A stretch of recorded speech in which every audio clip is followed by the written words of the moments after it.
أعوذ بالله من الشيطان الرجيم بسم الله الرحمن الرحيم الحمد لله رب العالمين وأفضل الصلاة وأتم التسليم على سيدنا محمد وعلى آله وصحبه أجمعين ورضي الله تعالى عن سادة التابعين وعلماء العاملين وأئمة الأربعة المجتهدين ومقلدهم إلى يوم الدين أما بعد السلام عليكم ورحمة الله وبركاته and welcome to our next installment or our latest installment of the Black Imams Roundtable. Alhamdulillah, we'd like to welcome you and encourage you to not only listen but also participate, join in the conversation. Above me, you have Imam Amin Muhammad of Masjid Muhammad of Atlantic City, New Jersey. Also above me, you have Imam Faheem Lee of Camden, New Jersey, and myself, Naeem Abdullah from Pittsburgh, Pennsylvania. So we ask you to share the video, share it on all of your timelines and your social media, let everyone know that we're here and that we are encouraging you all to join in the conversation.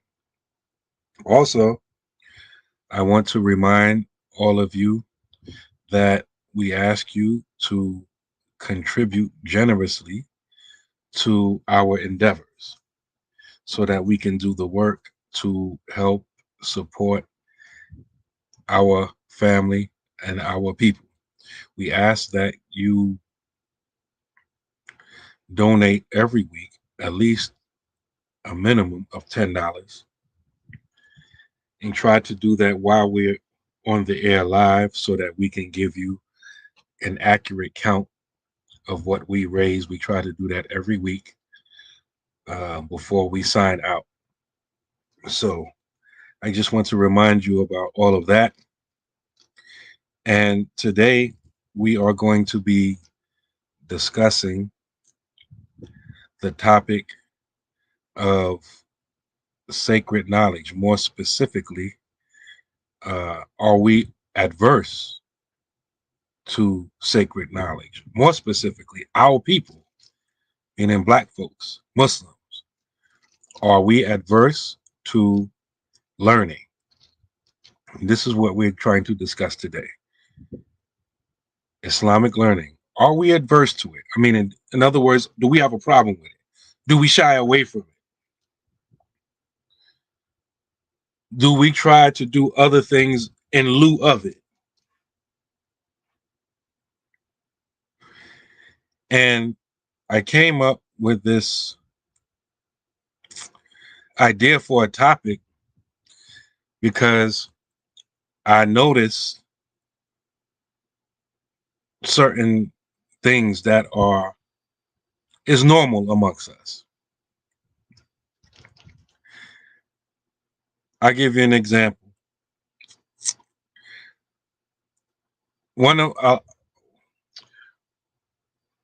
We try to escape real Islamic learning. And when I say real Islamic learning, I'm not talking about trying to be a scholar. I'm not even talking about that. We need that as well, but I'm not talking about that. I'm making reference to the bare minimum. Because, our beloved Prophet sallallahu alaihi wasallam, he said, "Talibul ilmi faridatu ala kulli Muslim." Seeking knowledge is an obligation upon every Muslim. And I'm pretty sure most, if not all of us, heard of that prophetic saying, that hadith at one point or another. When you look at that hadith, the word for knowledge is ma'arif. It's a definite noun. Al-ilm, the knowledge.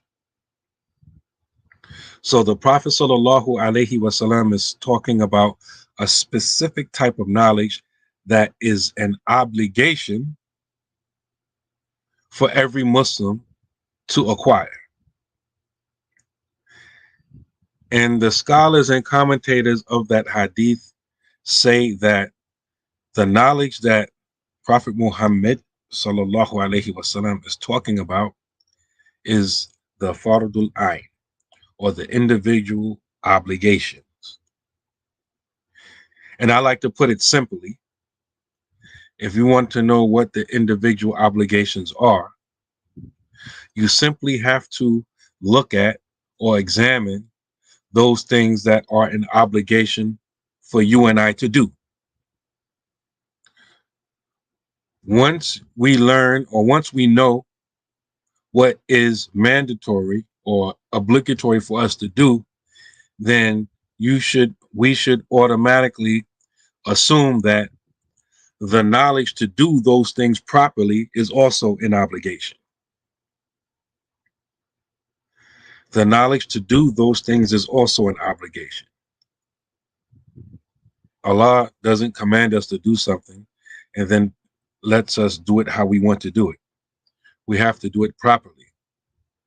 And the first, or the main example that comes to my mind, really the first thing that comes to my mind is as-salat.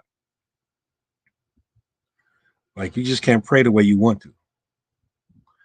You have to make salat the way Allah and His Messenger sallallahu alaihi wasallam commands us. But even more than that, even though salat was the first thing that come to my mind, even more than that, we are commanded to believe in Allah properly, to believe in Allah. So just like it's an obligation to believe in Allah, it is likewise an obligation to believe in Allah properly, not how we want to believe in Him. So therefore, the knowledge of that proper belief is also an obligation, seeking that knowledge, and on and on and on and on. So I find that whenever we try to establish circles of learning, a lot of times you find our people not present. Even more so, we avoid it. And of course, not every one of us, but too many of us. So we can have a regular class or a regular gathering, and people will come for the food, they will come for the brotherhood, and all of that is good. There's nothing wrong with that.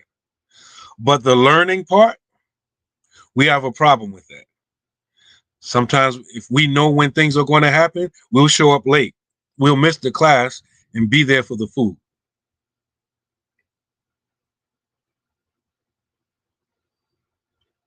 This is us. We will be there for the dhikr circle, but not show up for the class.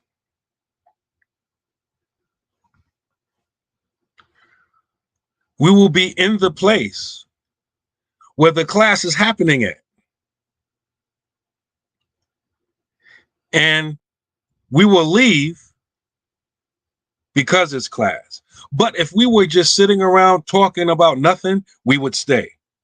But when it's time for class, we get up and leave. We can have a class, especially amongst us, where we can gather and we can talk Wahhabi this, Wahhabi that, Wahhabi, Wahhabi, Wahhabi. And we'll be like, yeah, that's right, them Wahhabis. Ahlul Sunnah this, Ahlul Sunnah that. That's right, we Ahlul Sunnah. But when it's time to sit and learn the beliefs of Ahlul Sunnah, we're not there.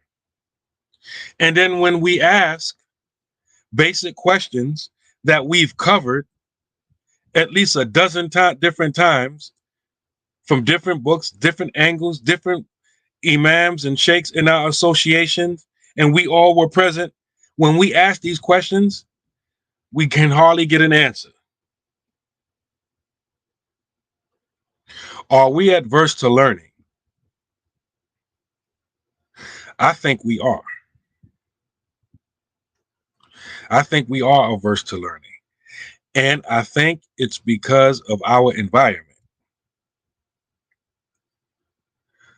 I think among our people, Black folks, when most of us, the environments that most of us grow up in, if you display any level of intelligence, you're made fun of. People make mockery of you. Or what you want to go to class for? You don't want to cut with us? Oh, look at you. Why are you sitting in the front of the class? Sit in the back with us. Yo, you a nerd, yo. Right? Oh, you're a geek. I don't know if they still use those words now. But when I was young growing up, if you went to school and actually tried to learn something in school, even in public school, right? Our people, our folks, Black folks, will make fun of you. So I think we are socialized. I think we are socialized to be adverse to learning. And I also think that when we come into Islam, we don't throw that off of us. We carry that one to Islam. I literally watch people whenever there's a class about to happen, or you try to encourage people to come to this class or that class. I literally watch people squirm. It's almost like they're about to break out in hives, or start coughing and sneezing, as if they're allergic to knowledge. But we try to substitute. We try to, as we use the term, and I think we all get it from KRS-One, the old school rapper. Some of y'all might be young. We are more satisfied with edutainment. He made up his own word, a combination of education and entertainment. We love edutainment, or entertainment in the guise of education. We're not going to go through any solid formatted. That don't sound right. Any structure or curriculum. We're not going to, I'm trying to think of the word I was trying to say, but you know what I mean, right? Any established or respected curriculum where you go from A to Z, you go from basic to intermediate to advanced. We don't want to do that. Most of us. We are quite content to listen to lectures and YouTube videos and seek knowledge that way, or to randomly, hit or miss here and there whenever I feel like it, and attend a class.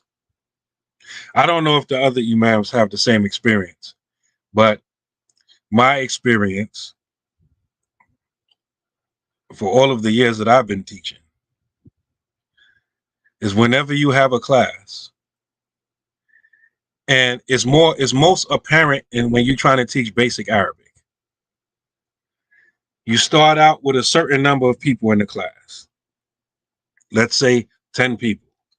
Say, okay, we're going to teach Arabic. At the end of this class, you'll be able to read and write Arabic. So everybody comes.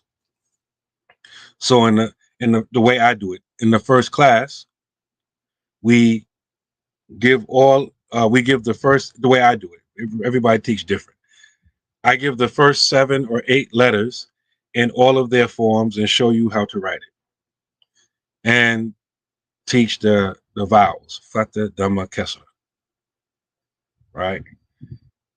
And so if you got that in the first class, you good. It's just adding different shapes and stuff, different letters in subsequent classes.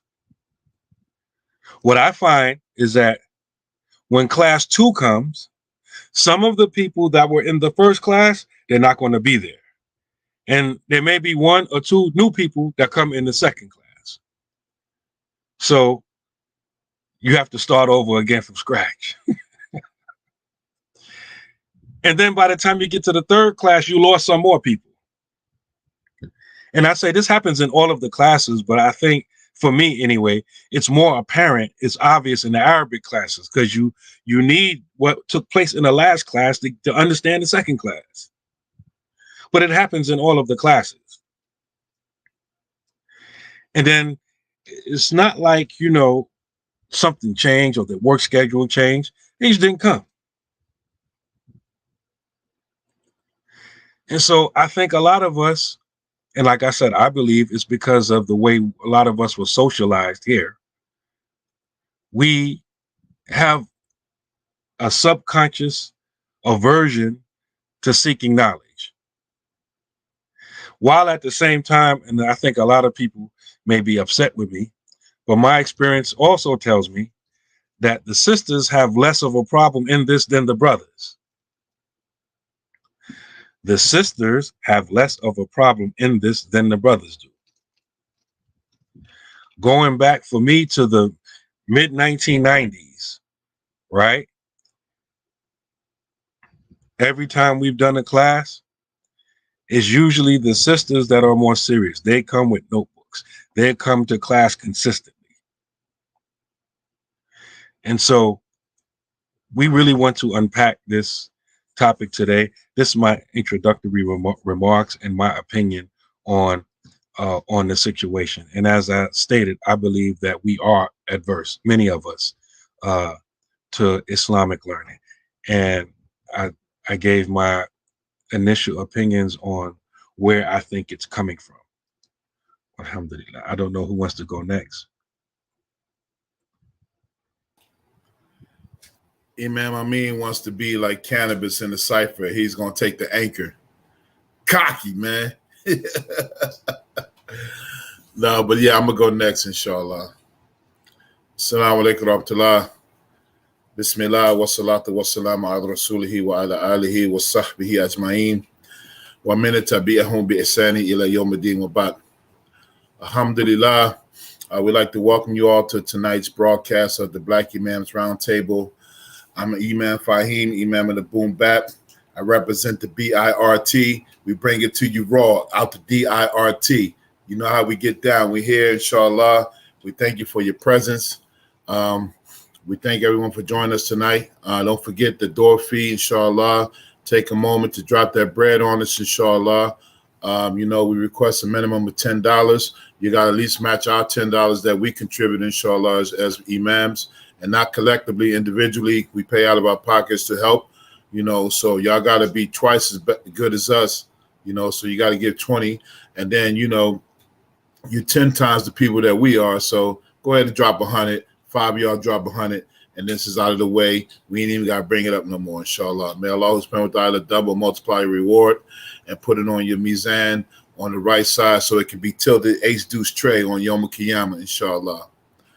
Okay, alhamdulillah. I'm done with my rapping.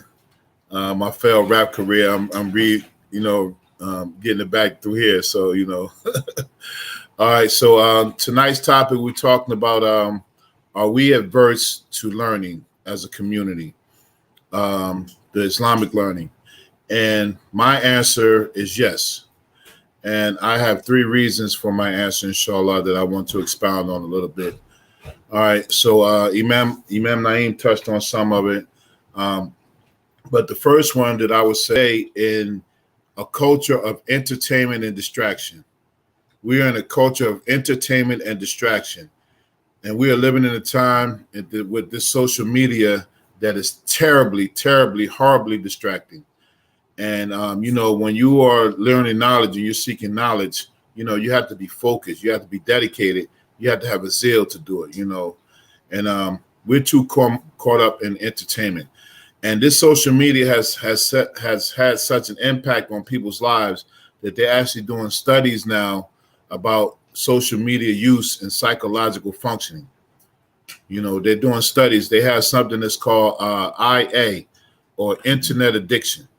internet addiction, that people are so caught up in their smartphones and their tablets and stuff like that, that they is having an adverse effect on their being able to function, and they have these studies about, depending on how one uses social media, it could be a source of well-being, but it can also be a source of anxiety, depression, loneliness.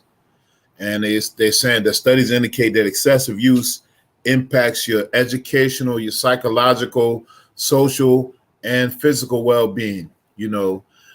Being on social media too much is giving people problems to function in real life. And then there's a study about people who are constantly posting, seeking validation and acceptance online, where they posting all the pictures all the time, their locations, their whereabouts. There's a psychological dysfunction that's going on with them, and they might not even realize it. So that's the main thing, that we're on social media sometimes doing too much or doing the most. And then in reality, we're not doing anything, and then that should make us think about, like how our Imam Amin every day is out here doing classes, making social media of some benefit. Or we have our Sheikh Imam Naeem doing classes, using social media as a means of well-being, to teach and to instruct and to remind, inshallah ta'ala. And I myself, I try to do some things that, I don't really teach a lot, but, I try to make beneficial posts or comments or something that will, if you don't learn something, at least uplift your spirit, that you won't, come across our timelines with something that just going to bring you down or make you feel like you got to respond. All of these are psychological dysfunctions, people don't even realize that they're going through it, So that's the first thing, that this culture of entertainment and distraction, and now they're adding all types of new methods. Before it was Vine and Uvu and Skype and all that stuff. Some of that stuff we don't remember. Now it's TikTok and Instagram and whatever else they got next, and the next thing that's trending, we jump right on it, and that's something we got to be careful of, because this is having a very deep psychological impact on us, which deters us from seeking knowledge, because we got so many distractions. The second issue that I see, that why we are averse to Islamic learning, is that we still have this issue as a people, that we are attached to personalities over principles. We are still attached to personalities over principles. And what do we mean by that? So oftentimes we will choose the former at the expense of the latter. So, we still in a phase that if someone looks the part and sounds the part, we'll be inclined to them, even if the principles are off. If someone looks good enough and they sound like they know what they're talking about, and we'll cling to them, and we will overlook the principles that we should be knowing, or we should be looking for, or we should be analyzing what they say. And this is a big problem that we still, and I don't know if this is a carryover from, there's just the impacts of us being in shadow slavery, that we always looking for some type of leader or some type of savior for us, when, Islam, when we talk about learning the Fard Ain, it makes you an independent contractor, in some instances, that you have to know what you know, and you have to know that you know what you know, and a lot of times we've lost our self-confidence sometimes, and we're trying to find it in other people, and because they sound all right, and especially with this wave that we learned with people was going overseas and studying and coming back, and they became like Imam Amin said, they became Blackistani, or they became Black Saudis. They lost their culture, and they were able to quote some things in Arabic, and we were mesmerized by them, and then underlying that, in some of these instances, these people were charlatans, they were woman beaters, womanizers, thieves, and before they went over, they was nobodies, and that might have been the intent, when they went over, to come back to be somebody, these people were nobody. There was a song by this rapper named OC. He said, I know your folks, you was a sucker as a kid, you know, like we know you, man. You know what I mean? Now you come back and you shake such and such a Dr. So-and-so. And then the other thing we got to be stop being mesmerized by that people going, you know, and they learn a little something. And just because they're a little bit above us, you know, we have to compare them according to what the principles of knowledge are, not because they know more than us and we become intimidated, you know, because so somebody comes back and they have doctor in front of their name or sheikh or ustad in front of their name. And then when you compare them to people who are really have those titles, they don't even add up, you know. And we think because somebody went to a new university, you know, that, you know, is not too much older than us, you know, and they come back and all of a sudden they got all this profound knowledge. And when you learn the principles, you know that they've been shortchanged, you know. And then we got people who love that following stuff. I had one of these people who was so-called a teacher, you know, he was boasting about having 20,000 followers on Instagram. 20,000 followers on Instagram. I don't see that as no accomplishment. How many of those 20,000 followers know their Fard Ain? Instead of just engrossed in the personality because the person sounds good and they look good on camera. You know, that's the stuff that we keep falling for. Oh, you heard, and you know, we still like with the personalities. If somebody gives a fiery talk, oh man, you heard the sheikh. Oh man, they dropped it on the Imam's Roundtable. Yeah, what was it about? All we know that somebody's, if we say names and we say things, remember that. But if we talking about certain principles, if we ask what the 3453 means in the 3453, well, a lot of us going to be stumped, you know?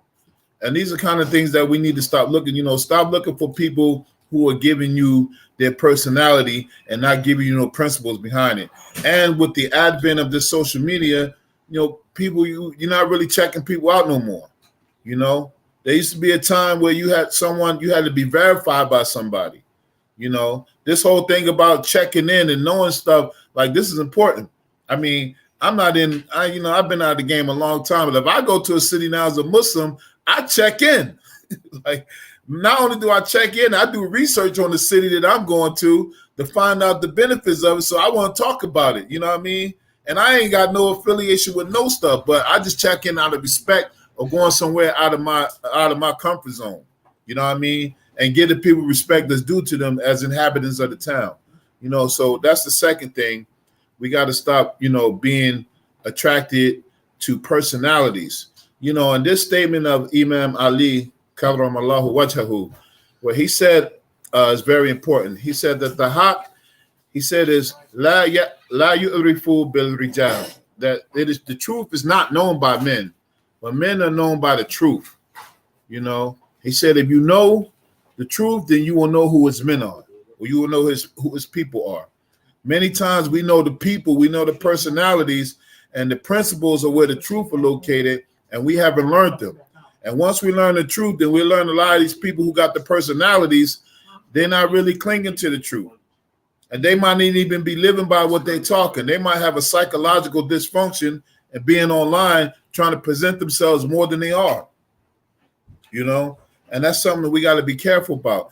And that Fard Ain teaches you to know the truth, you know. Yeah, we just got to stop putting personalities over principle. Everybody that comes back, stop putting them on a pedestal that they don't belong. You know, this is one of the greatest things I learned about my teachers, man. You know, they always just say, man.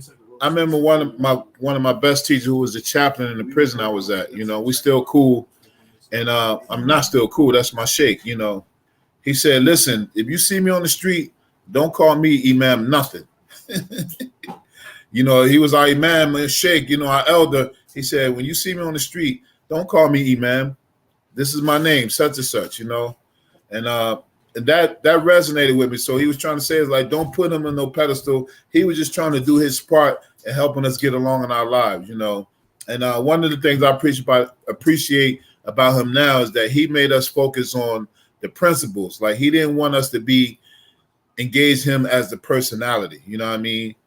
because he can identify with us. He came from where we came from, and he always like downplayed himself. And that and a few of my teachers always did that. You know, they never made themselves be more than what they were. They were just regular people, you know, that did, you know, they were regular people who went above and beyond the call of duty to do extraordinary things. And the third thing, inshallah, as one of the sister alluded to, we're just lazy.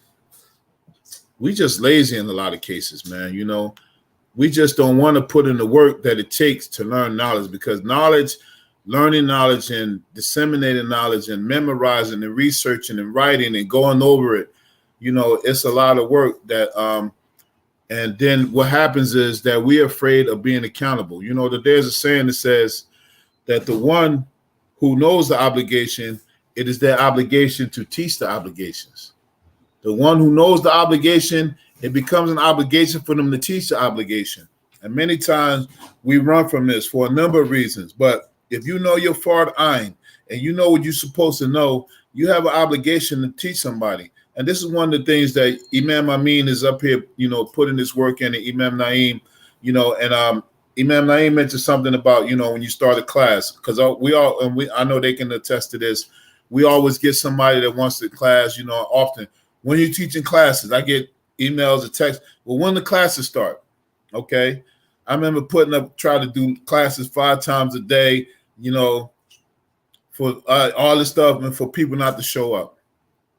So now I've concluded that, you know, I do one class on Sunday. I do Risala to Jamia, and I don't do it on. I was trying to do it like, you know, well, maybe if I do it on different platforms, more people. You know what I mean? Because I was having on Facebook, we were doing the stream yard, I had it on Facebook and had it on YouTube. And then it was a bunch of distractions. People on there and they talking to each other, you know, like we're in the learning thing. So I got like 3 students that's consistent. And I said, if nobody else comes, mashallah, that's cool. I still put it out there. But the format that I use in the book is that every week we read the text from the beginning. So we just keep going over so that you know it, and then we review. And then when we finish the book, we're going to section by section, go over all the highlights, and then I'm going to do a test, and then we're going to do it over again. I'm only concerned about people knowing what they're supposed to believe, knowing how to pray, and knowing how to treat people well. Islam, Iman, and Ihsan. And I had one of my teachers, Sheikh Ali Subhan, may Allah have mercy on him. You know, he used to only teach one book. He used to teach us how to recite the Quran, and he taught this book that was, I think I mentioned this last week or the week before. He teach the Kaplawaski. Now watch Imam Naeem go pull it out of the library. But the Sheikh said, man, I've been teaching this book for 40 years. You know, he would know, like, if you didn't do the lesson. Like, I remember coming there a couple of times not being serious, or, you know, in the beginning stage, like stuff I knew already. So I'm going to wing it through there because I was up all night watching movies and stuff and messing around and, you know, come to class early. First thing I walk in the door, you ain't do your homework, did you?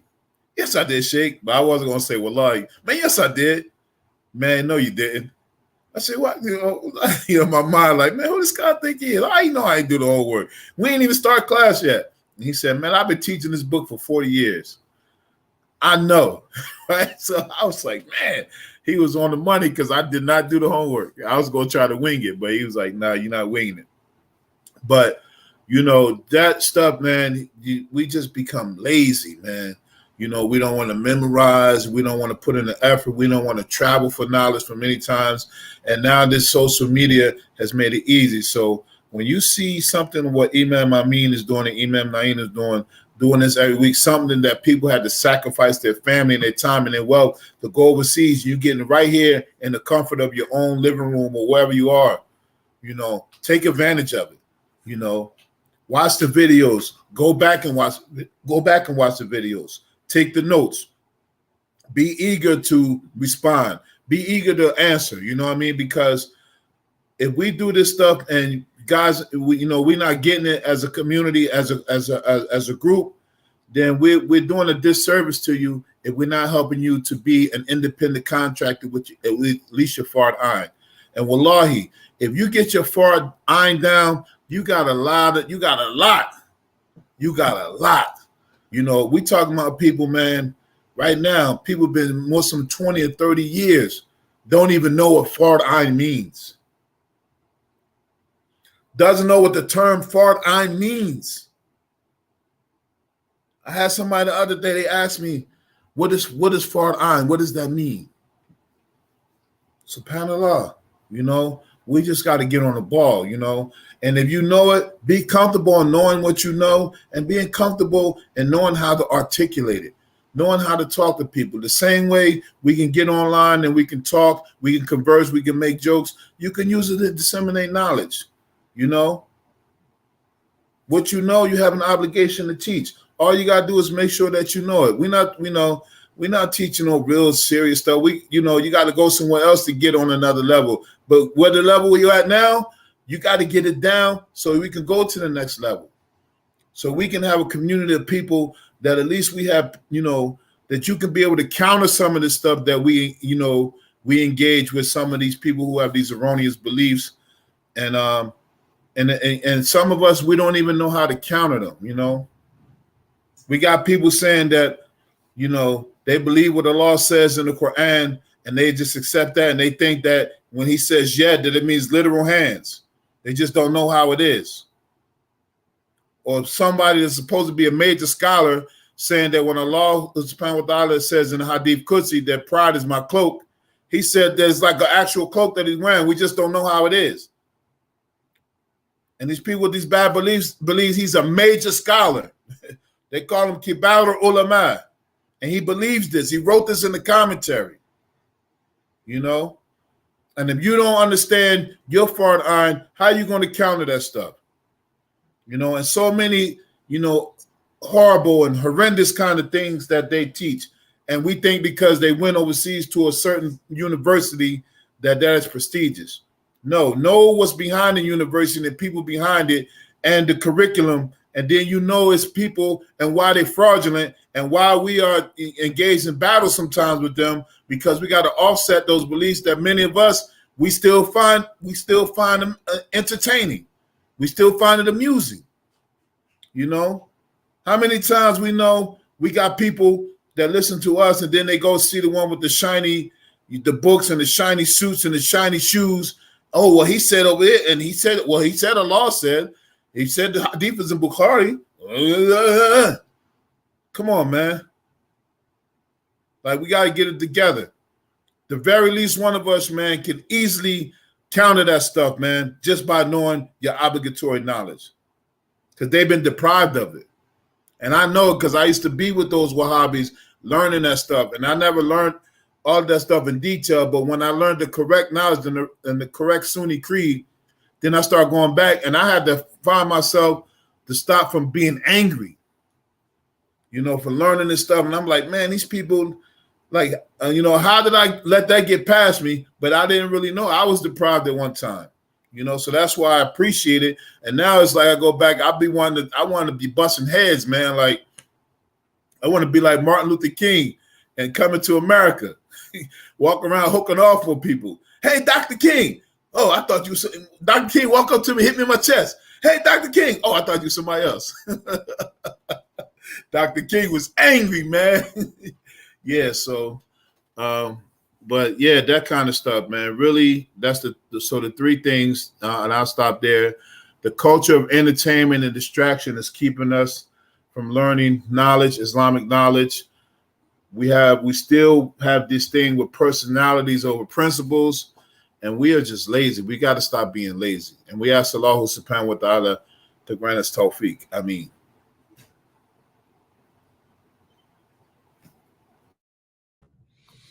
بسم الله الرحمن الرحيم الحمد لله رب العالمين والصلاة والسلام على رسول الله وعلى آله وصحبه أجمعين السلام عليكم ورحمة الله تعالى وبركاته. I hope everyone is having a good night. I don't know why, I just got extremely tired. I'm like beat. But inshallah, I'm going to try to give my part on this conversation.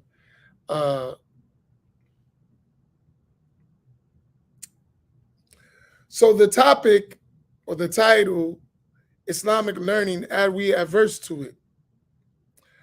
Unfortunately, I don't think I agree with my fellow imams. In far as I don't think we're adverse to knowledge, I think we have no concept of knowledge. So I don't think it's an aversion to knowledge. I think it's an unfamiliarity with knowledge. We don't even know what knowledge is, let alone to be adverse. To be adverse, we have to at least know what it is. I don't even think we have a concept of what Islamic learning entails or what it's like, right? And before we even know what it entails and what it's like, we actually want to become authorities in it. like you don't even know what Islamic learning is. And you want to skip what it is to being an authority in it. So we want to be down. We just all over the place. We don't know and have never been taught what is Islamic learning. Like because we approach Islam, our whole approach to Islam is mistaken, the way we approach it. And what do I mean? Let's take the average person that becomes a Muslim, right? Or even raised a Muslim and their parents were converts, right? How did they learn Islam? Watching common people who may be right and may be wrong. They observe common people. Maybe they go to the mosque and they hear a khutbah, right? Or the Jumu'ah speech from an imam who himself didn't learn. He did it the same way the person that's listening to him got it. Just listening, hanging out. So that person that is actually in charge of teaching himself has never been taught. Right? So, or someone give you some books and you ain't even a good reader and you're going to decipher a whole new language and a whole new understanding, and you've never learned how to read in school. You weren't a good reader in school. The educational system in America failed you. So that's another reason why it will be an apparent aversion when it's really not there. I don't have the skill set, right? I'm just giving you why I say I don't believe it's an aversion. I believe some ingredients is missing. Then you have the other thing, which is, I think, a big thing. A lot of us are intimidated with things we're unfamiliar with. You know?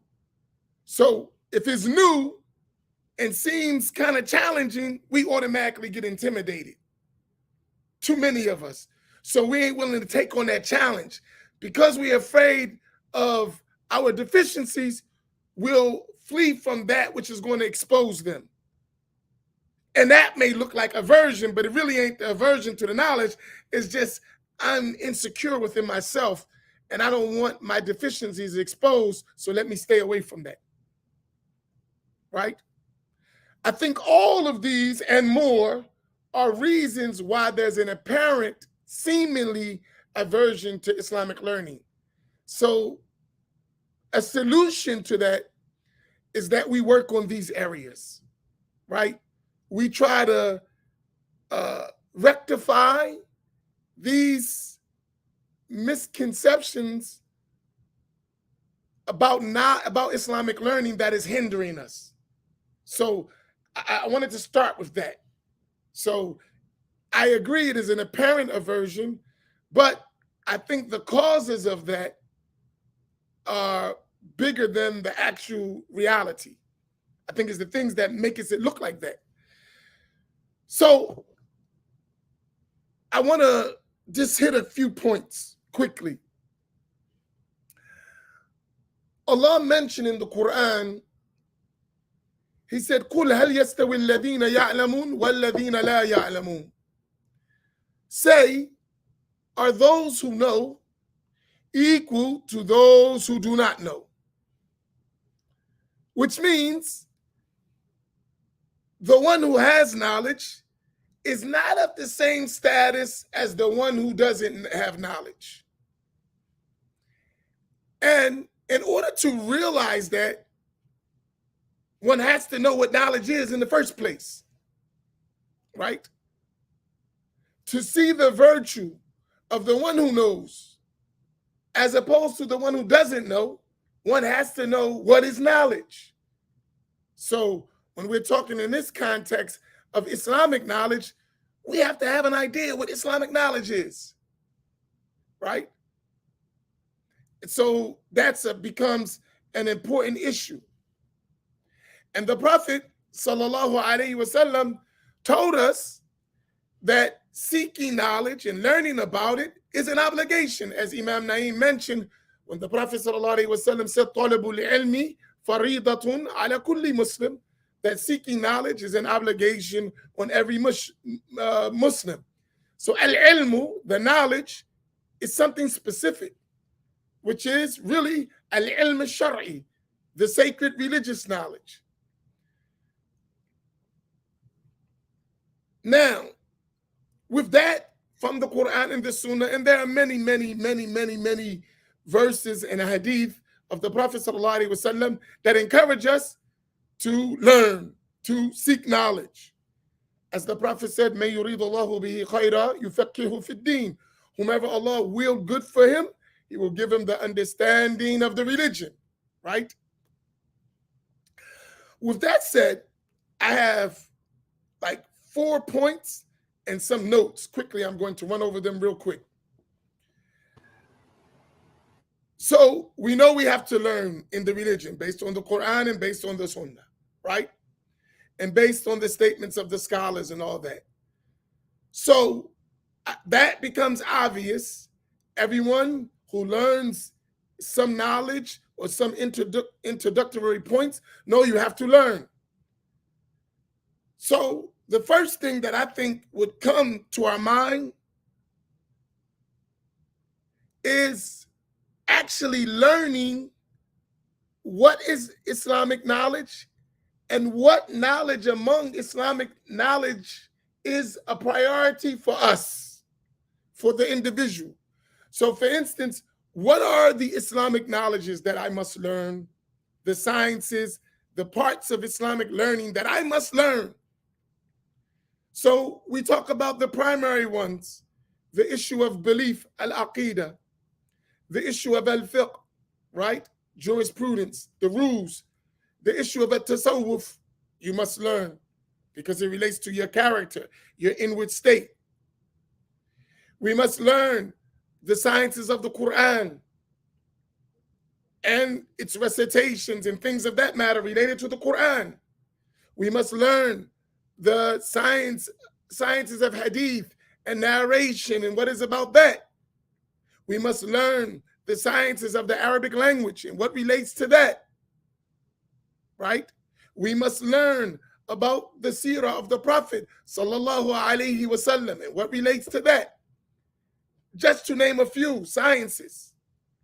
All of that stuff we have to learn because it all helps us to understand our deen al-Islam, right?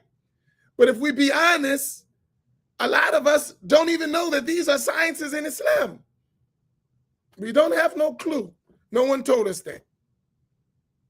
Our deen has been basically some basic beliefs that were not explained, how to make purification, and it wasn't always explained, and how to actually do prayer and fast during Ramadan and have a fantasy Hajj, zakat.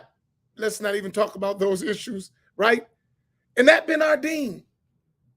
That's been the deen for a lot of people for decades, right? So that is the importance of learning those sciences. So we have to prioritize. So I'm going to give you a priority. Your first priority in Islam is to learn how to believe correctly. right? The second priority is to learn the rules of al-fiqh, to learn the rules of how to perform your obligations and any other dealings or transactions that you engage in. Once you engage in, it's obligatory for you to learn the rules about them. And then the third aspect is to learn how to remove all the blameworthy traits that Islam calls for you to remove, and how to adorn yourself with the praiseworthy traits that Islam calls for you to adorn yourself with. That's the primary sciences. Then all of those other things you need, because they provide evidences and proofs for those primary things. So for us, there should be an immediate focus on learning the correct belief, learning the proper way to worship Allah subhanahu wa ta'ala, and how to purify ourselves inside. That's a priority. And the rest of the things we learn to help do that. So that's level one. The second point is admitting our areas of deficiency in Islamic learning. Drop the ego stuff. Each and every one of us know what we don't know. We know our levels. No matter how much we pretend, each and every one of us know our levels. And we can't be afraid to admit where I'm strong and where I'm weak. And wherever I'm weak, I need to go seek someone out who can help me become proficient in that area that I'm weak in. As Allah told us in the Quran, فَاسْأَلُوا أَهْلَ الذِّكْرِ إِن كُنتُمْ لَا تَعْلَمُونَ. Ask the people of knowledge if you don't know. That's a big problem with us. I don't know, and I don't want to let you to know I don't know. If you don't know, you have to ask, right? You have to ask until you know.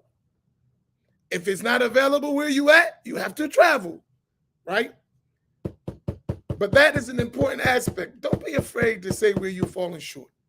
It's okay. Because we're supposed to be brothers and sisters and help one another when we're falling short. If it's something I don't know and you know it, help me. Make sure I learn it. And I have to be humble enough to come to you and learn when I know I don't know, right? That's number two.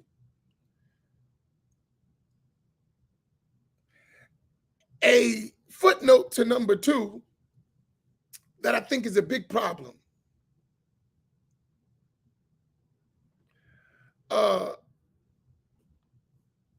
footnote to number two is imams and teachers who have by default fallen into those positions because there weren't more qualified people with expertise in those areas, so you fell into it.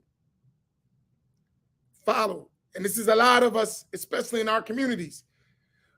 A lot of us were not educated Islamically. It was hit and miss stuff. And we got a lot of gaps that we need plugged. For our thrones, we should not sacrifice others' learning. If I don't have something, I have to admit, listen, I didn't learn that. And I'm not going to prevent you from getting it because I don't have it, right? That's a problem. So just because I'm the imam and I know I ain't learned properly, I'm going to, hold my ground and go 10 toes down on something I know nothing about, right? That happens. And you'll be watching, and that's the flack sometimes we get. Oh, they think they know everything. No, we don't. We just know what we don't know. And because we know what we don't know, we obviously know what you don't know either, right? Because you missing the same thing we missing. So it's not that we know everything. No, we just recognize you don't know. And you should learn, and so should we, right? That's fine. You're mistaken. We've been mistaken, and we're informing you where your mistakes is, and you're informing us, and we're all going to get better, inshallah.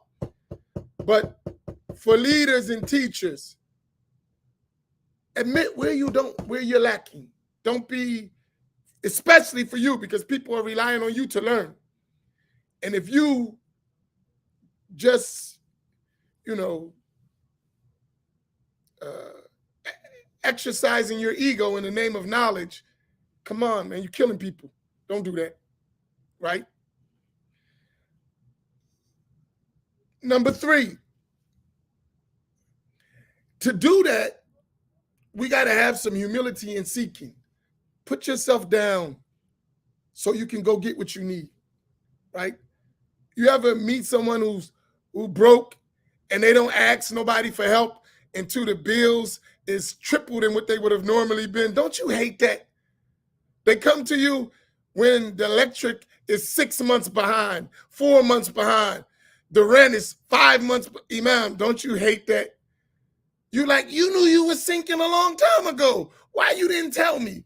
Why do you wait till you jacked up and then put it all in my lap at once?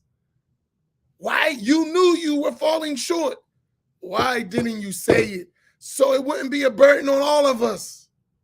Similarly with the knowledge. You know you don't know.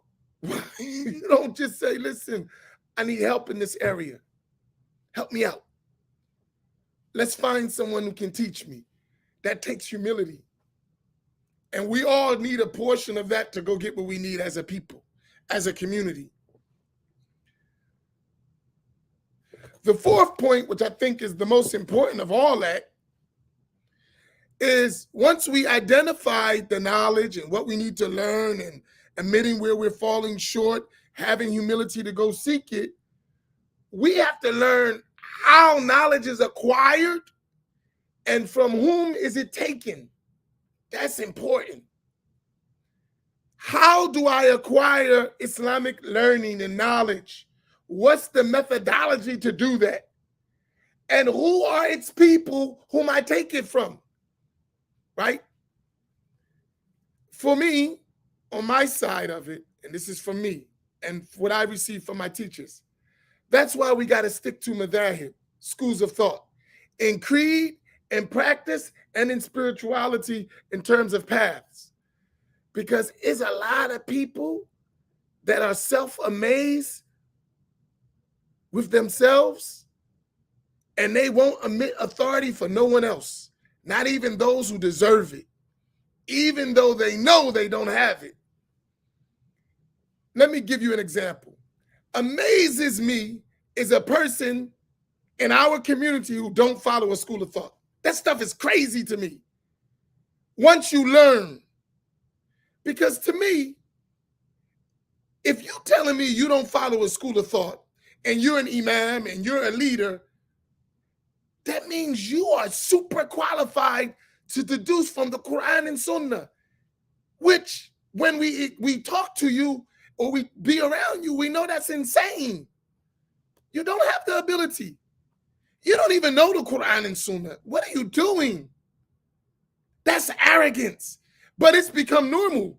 Like, that's the height of arrogance. You don't have the qualifications to do that, and you're telling people to do that. Like, that's insane.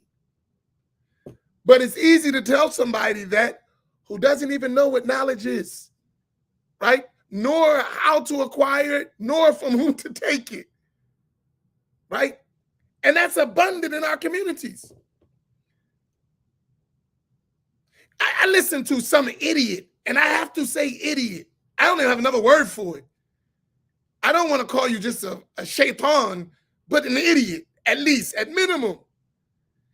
Telling somebody all you need to do is read the Quran to get your belief, while knowing that people are reading the Quran and making Allah a body and in a place, in a location, in a direction, and you tell somebody that.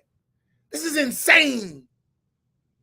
Like, you're right in the presence of people reading the Quran and committing outright blasphemy, and you still would tell somebody with that obvious occurrence, go read the Quran. You don't need to listen to no imams. You don't need to be Ash'ari or Maturidi. Just go. Man, are you insane to tell somebody that? Like, just think of that. And we, because of false stuff, actually listen to that. You can't even read. What are you talking about? You're going to go to the Quran and you're going to extract Islamic belief. That's insane. You don't need no teacher. Just go read the Quran. You got guys actually telling somebody that. That's insane. I don't even know. I'm sorry for the emphasis, but come on, you cannot be serious. This person don't know how to read. They don't know how to comprehend a full paragraph. They've been cheated in school and just no child left behind. And you telling them just go to the Quran and go for it, bro. They were Christians and came from anthropomorphic mindsets about the Creator. And you just tell them go read the Quran on your own. This is insane. The Prophet ﷺ never did that. He sent teachers to new Muslims. He sent them a teacher to teach them, not just give them the Quran and go for it. Where do you get this stuff from? And the worst thing is such people be talking about they're scholarly. And we're running scholarly programs. Are you insane? I mean, really, I hate to say it like that. Like, come on, you can't be serious. But they are. And they want to be the spokesman for black people talking like that. This is sad. All right, I went on a little curve, but I just, like, for me, it's crazy. So, learning how to acquire knowledge and from whom to take it, that's important. So, because if you listen to people like that, you can't take knowledge from them. That's not how you acquire knowledge. Reading books on your own. I don't know no scholars who ever told students to do that. Just go read the book on your own. You don't need to listen to no organized structure of learning. I've never met a scholar, and I met a lot of scholars in my life who ever said that. Not even the Wahhabi scholars say that. I'm like, where did you get that from? That's one point. And that's why we talk about chains of narration. That's why we talk about established schools, so that you learn properly. That's why we talk about a chain of narration. That's why we talk about learning from a teacher who learned from a teacher. That's why we talk about following schools and madhabs, so people don't do that stuff. So that the qualified people are the ones who are the ultimate places where we acquire knowledge. Even if we fall short, we do have that recourse to those qualified scholars. And last one, and I'll stop here. If you give knowledge, all of you, knowledge will give you some of it. Please put that up there. We have to get this. If you give knowledge, all of you, knowledge will give you some of it. So if we ain't giving knowledge, none of us, then knowledge is not going to give us none of it. To get some knowledge, you got to be willing to give all of you, right? So that's my opening thoughts. I hope I wasn't too long. Barakallahu bikum. You know good and God darn well you was too long. Y'all was much longer than me. I was timing because I knew you was going to say that. Y'all had the longest openings in Black Imam Roundtable history. By the time we got some studio time, man, you butt. Yeah. So how we looking on the crumbs, man? Breaking off them loaves, you know. Y'all got loaves sitting in the bread box. Y'all got 100% whole wheat. You got the oatmeal bread. You got the bran. You got the rye. All we need is a couple crumbs, you know what I mean, to break us off. You know what I mean? Inshallah.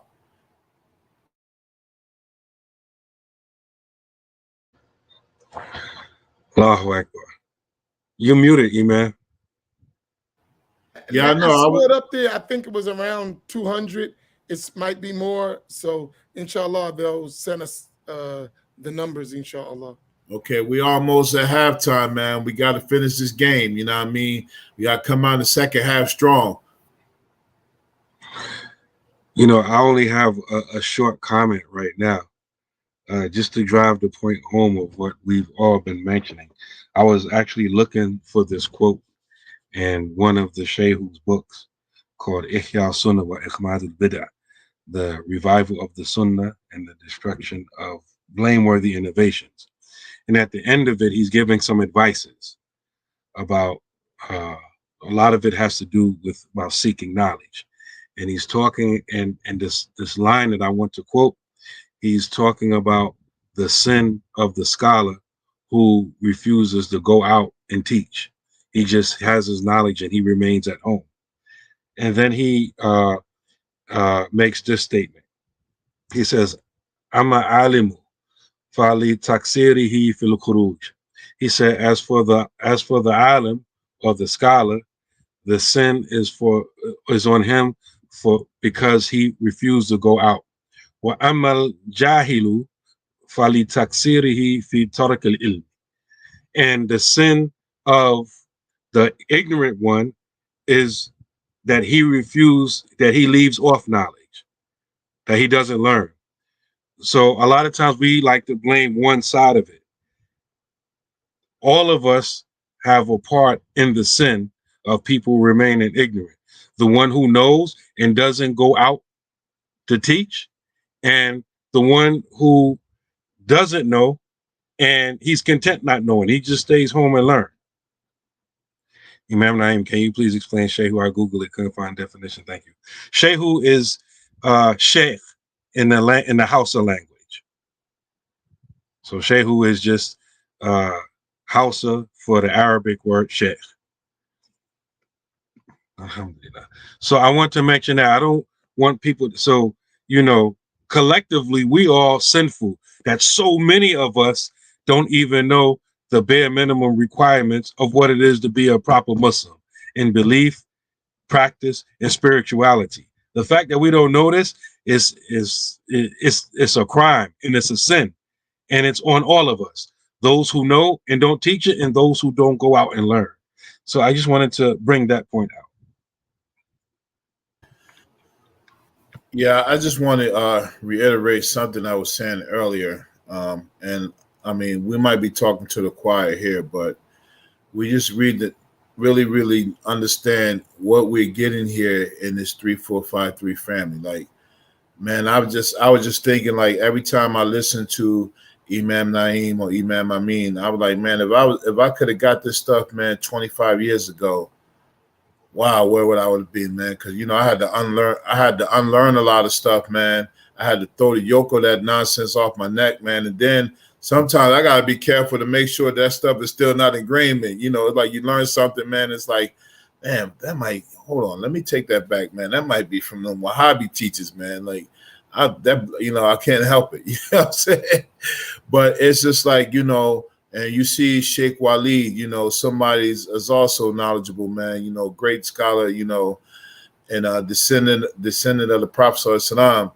I mean, the stuff that he's giving you, Sheikh Yahya Baltimore, we had the honor of having him at the program on this Saturday. Nice brother, man, very knowledgeable brother, giving you this stuff every single day, stuff that, if you get it and you digest it and you give it back, this is a lot that we're doing here. Because I could tell you, being with like I always say, I was with that Wahhabi movement, man, and a lot of those people, they don't know nothing.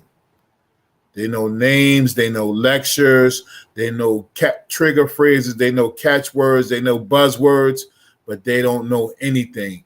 And even the learned ones among them. I remember I'd be like, wow. I used to talk to some of them, and then they try to switch to Arabic, and I'm not fluent in Arabic, but I can understand some of it. But then I was like, man, this dude just know how to speak Arabic. He don't know nothing.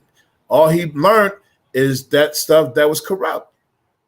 And, with the propagation of it made it seem like that this stuff was the real deal. And I'm like, man, in some of this stuff, man, you learn in basics. You're learning in basics. So when you get these basics down and get this fard ayn down, man, it's like, wallahi, you got a lot, and it's really refreshing. Like even some of the students that I have, you know, they're discovering a lot of things that they never learned before, you know, and it's really and it's relieving for them, and they're happy to get this stuff, man, you know.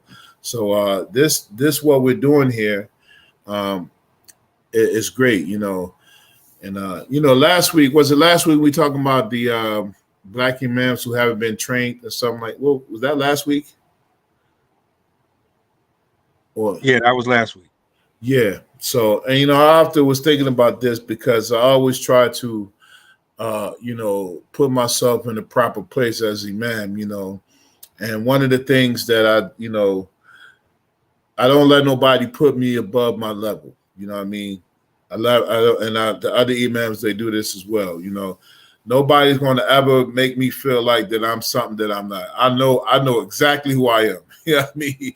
I know my limits. I know what I can do. I know what I'm capable of, and I also know where I'm not at. You know, I'm not up here. You know what I mean? And I ain't never going to fraud. Now, you know, for a half an hour on Friday, I'm great at screaming at niggas. You know what I mean? In the khutbah, you know what I mean? I know how to put concepts together, and I have a little teaching skills that make it relative to what we're doing. But you know, other than that, man, I just know I just never gave up on Salat. That was it. My only claim to fame is that I never stopped deaning. You know what I mean? Ever since I got out the Bing, you know what I mean? I just never stopped praying. You know, and that was one of the things my teacher told me. He said, "Listen, whatever you do, just don't stop praying." And that was it. I ain't got no other claim to fame. I ain't got no money. I ain't got no status, you know. And depending on you ask, man, you know, you might be in some trouble. You know what I mean? You might get jacked up mentioning my name, man. I don't know. So, you know, but that's it, you know, and just, you know, what I learned, you know, just try to pass it, you know. And but this stuff that we get in here, I mean, this is just one element of it, the Black Imams Roundtable, but the daily studies, the weekly, you know, studies, the other guest people that we have, you know, please take advantage of it because, you know, whether you know it or not, you're getting a tremendous amount of ilm, you know what I mean? That's going to take you a long way, you know, and many of us, we're older, we got grandkids, you know, take the time that you didn't have with your kids, you know, go get those grandkids, you know. If you got a son or daughter, you know, that's, you know, grandma and grandpa come and get the kids, yeah. Next thing you know, especially if they you know, if they're not Muslim or whatever, they coming back. Guess what I learned with Pop, you know? I learned, you know, that there's 6 conditions for this. You know what I mean? 4 conditions for that. What do you mean? You know, what they going to do? Once they get it in there as a young seed, you know, they'll never forget it, you know? And take opportunity for everybody that you know, to teach them something, you know, because there's a lot of people that just don't know and they didn't know that they didn't know, you know what I mean? And alhamdulillah, we get people that really are interested, will ask questions, and there's some people that are just arrogant. There's some people that it's not for them to really know it because they think the other stuff that they learned is really it. So as you learn, you have to learn how to put all this in perspective, you know, and so just really keep at it. And I mean, this is something special. This is one of those things that help you to function online, you know, because we can get on here and gossip and stuff like that. I mean, not gossip because that's, you know, we could talk, we can be controversial, we can mention names, we can show clips, we can refute people, and that stuff is easy, but that's not beneficial. I mean, and when it's time for it, it's time for it, you know. But what's beneficial is to make sure that the people that we serve, the people that we engage, you know, that they become beacons of light. You know what I mean? That we just trying to be candles, you know, and before we get blown out, we light a few other candles. You know what I mean? Inshallah. So that was it. I was just thinking, Imam Faheem. I was just reflecting while you was talking. It's to me like it's a relief, you know, staying in your lane, right? Like, hey, I don't know that, man. I'm right here on the basics. I'm trying to get the basics with you, right? But you know? Nah, I don't know. Go ask him. I don't know, right? That's a relief. I don't know why people try to front. Oh, ain't you mean, man? Yeah, and I still don't know, man. What you want? Like me, like as far as Maliki fiqh, I learned the Akhdari. I'm going to teach the Akhdari. Now, if next week you see me trying to teach the Muqtasab Khalil, you know I'm frauding.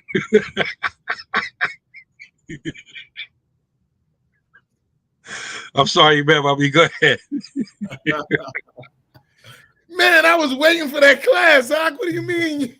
You mean to tell me that's not forthcoming? Not for me.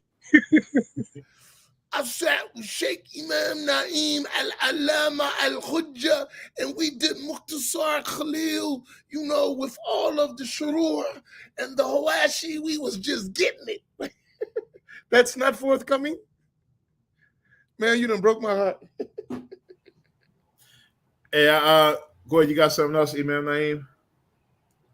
I just got one example. I was just thinking about when we was talking about personalities. I remember when I was with the Wahhabis, and I used to go to one of the Masjids of Philadelphia, and I remember they had one brother there that became the Imam. I mean, it was kind of short-lived, but he was there, and there was a whole lot of hype because of the personality that he was. And I remember, man, this brother, he moved all the way from Florida because he found out that Imam was there. I mean, he uprooted his family all because of the personality, man. You know, and then he got the Imam got ousted. You know, he was what do they call that? He was forced to abdicate his throne. You know what I mean? They ran it. In other words, in our talk, they ran that nigga up out of there, right? So, and then I remember going over there after that, and on that aftermath, and I remember seeing this brother in Florida. I didn't know him, but just observing, and I just remember the look on his face, like, you know, he felt dumb, man. Like, man, I'm around these dudes, man. And I thought this was the place, you know, because they used to talk that talk, you know, making hijrah to certain cities and, you know, come to Philadelphia. You know, if you want to be on the hot, that's the place to be. You know, even back then, I was like, no, how they say in Philly, no, no way, you know. And I just wish I could have told him, like, man, you didn't think. And, you know, this is one of the things, man, you know, when you learn a Fard Ayn, it teaches you how to think, man. A lot of these people are not learning how to think. So you should be very appreciative because you have to figure these things out. And, you know, the Fard Ayn, you have to know them for yourself. You can't just know it because you heard it on a lecture and the brother gave the proof and he dropped and it sound good and, you know, he graduated from such and such. No, you have to know this for yourself. You have to think this out. You have to be convinced of it on your own. You know what I'm saying? And this is why it says that there is no taqleed in the belief. You know, you don't follow nobody blindly in the belief. You have to know it for yourself, you know, with the proofs and evidences and the explanations, but you have to know it, you know. So this stuff that you learn is really developing you really good. So some of us, we just really need to just embrace that, you know what I mean? But I just remember this brother's look on his face, man. He was like, man, I'm in this land, man, with all these people I don't know. And man, the guy I moved here for, he gone. Like, damn, that was you could feel the energy from, like, man, he wasn't going to admit it, but he played himself, you know. And that's some of the things that, you know, don't do that. Don't do that. And I'll tell you one thing, we're not going to allow you to do that with us, you know. I don't even try to big up or nothing else. Just alhamdulillah, Allah gave us this opportunity that we use to concentrate on our people. You know, we always mention there's things that we can do. There's people that call us. They want us to be a certain part of communities and all that. They want us to help out with this. Nah, this is where we at, you know. This is gritty. It's not pretty. It's not shiny. And, you know, it definitely ain't financially rewarding. You know, even though we talk, you know, we pulling people's teeth for $10, you know, that's ain't no money. I was at a program last weekend, man. 20 minutes, they raised $70,000. $70,000. Now you do the math compared to what we asking people to give $10 a week and $500 a week. We won't even hit that. And in 2 years, they did it in 20 minutes. And you know what? What I observed, they didn't have to pull nobody's teeth, man. They didn't have to feel like they were sticking nobody up or begging nobody. And this is their people, man. Like, nah, wallahi, man. It's like we feel, every week I got to try to come up with something, man, for people to give 10 little measly dollars. And we got thousands of dollars. Some of us got hundreds of thousands of dollars. And I didn't know that was true, man, until I seen it with my own eyes. We got people in our community that got dough like that. And that may be my shortcomings, underestimating us as a people. And we be underestimating ourselves, man. We be having dough like that. It's people here that one person can cover this, for the whole group. You imagine the rewards you get for that? Somebody drop $500 and then we done with it. And everybody gets a piece of that because we're using it to go back to invest in us. This ain't no, if you see me with some bling bling, man, you got a right to take it off from me. Or you could try, because let me not play. Nah, I don't do that. You don't take that. You know what I mean? nah, he ain't taking that from me. I got a light-skinned chip on my shoulder because they be thinking I'm soft. You ain't taking nothing off me, man. Listen. All right, I'm done. I'm going to get into something else, man. Can I get everyone to copy and paste that? Al-Sunnah wal-Jama'ah are al-Asha'ira and al-Maturidiyya in Aqidah, Creed. Could y'all all copy that? Please, I would like everyone to copy that and post it. Everyone copy that and post it.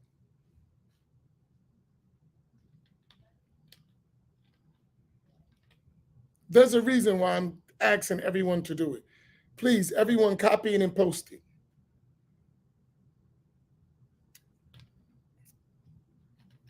All of you will share in teaching by doing it.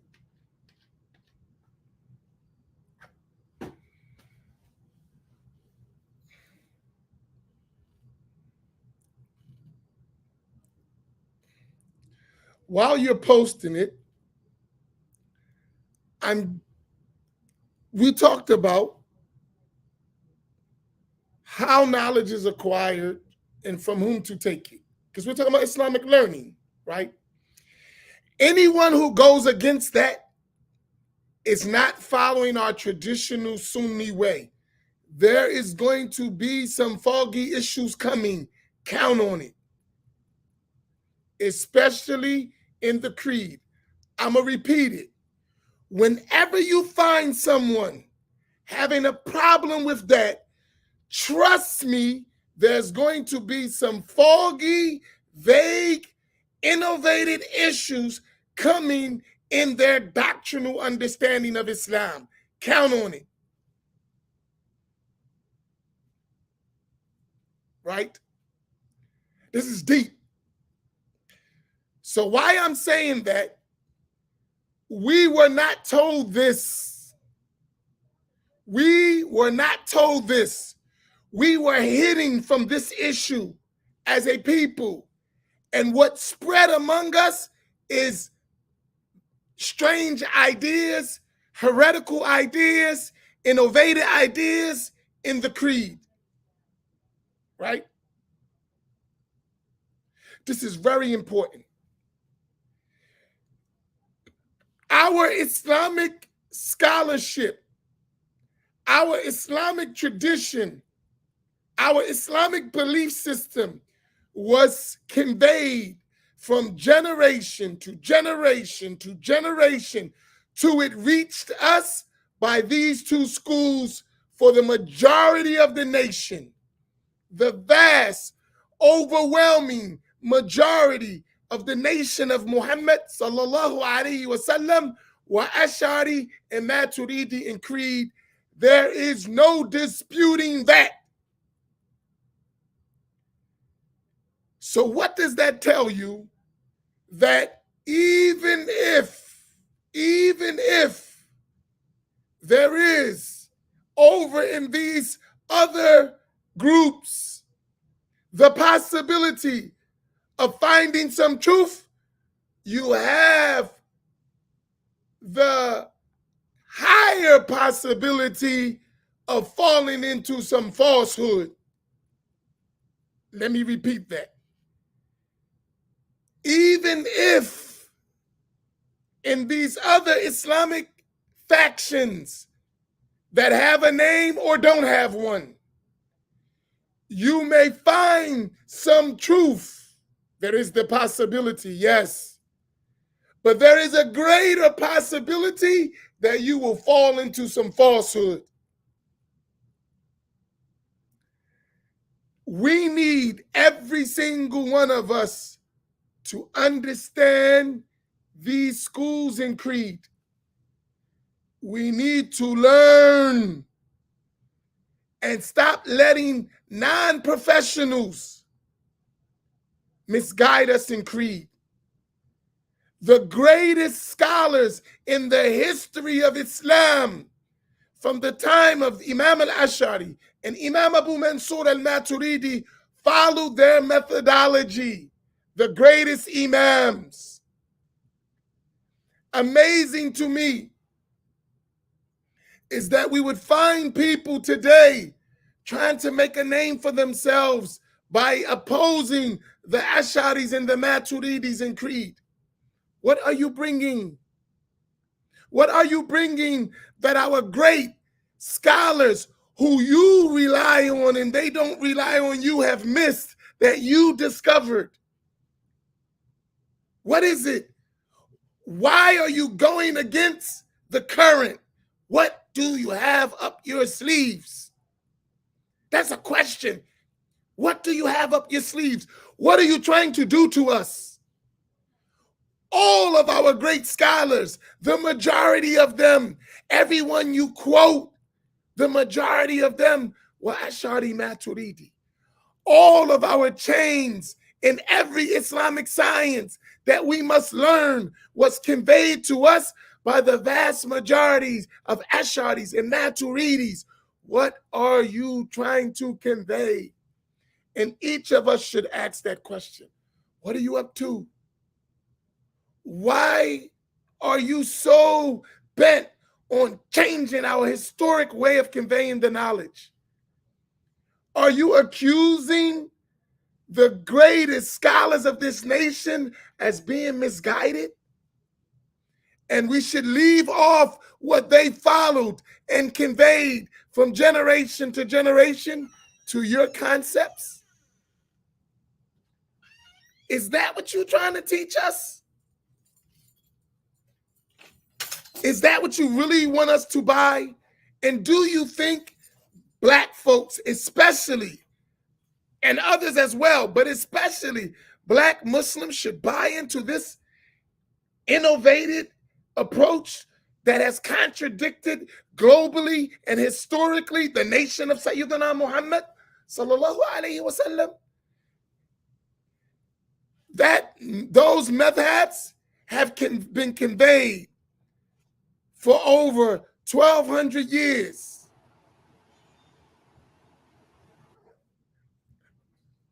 By way of teacher, by way of books, whole groups all over the Islamic world.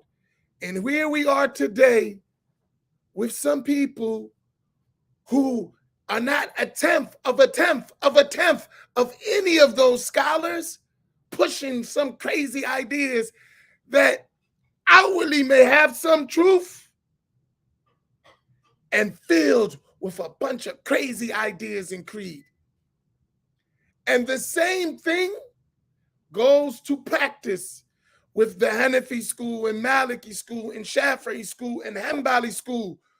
I know in our Masjid, I know in our communities, the idea of contradicting the majority of the Islamic world unwittingly has been pushed. We have to change that. That's a job all of us have to work at, as Imam Faheem was saying. Listen, if I can do nothing else but to inspire us to have a revolution of traditional Islamic learning, I want to push that so bad, right?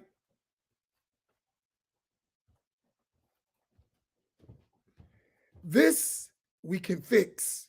It's in our ability. And when we fix it, it's going to open up a whole world of learning. A whole world of learning. You know what's worse? And I'll stop. Because to me, this is my passion. If you didn't gather that yet, you ain't been listening well. Like, we need our tradition in place in our communities. It's out of whack. I was talking to someone, and I won't mention them, but I'm going to tell you the case.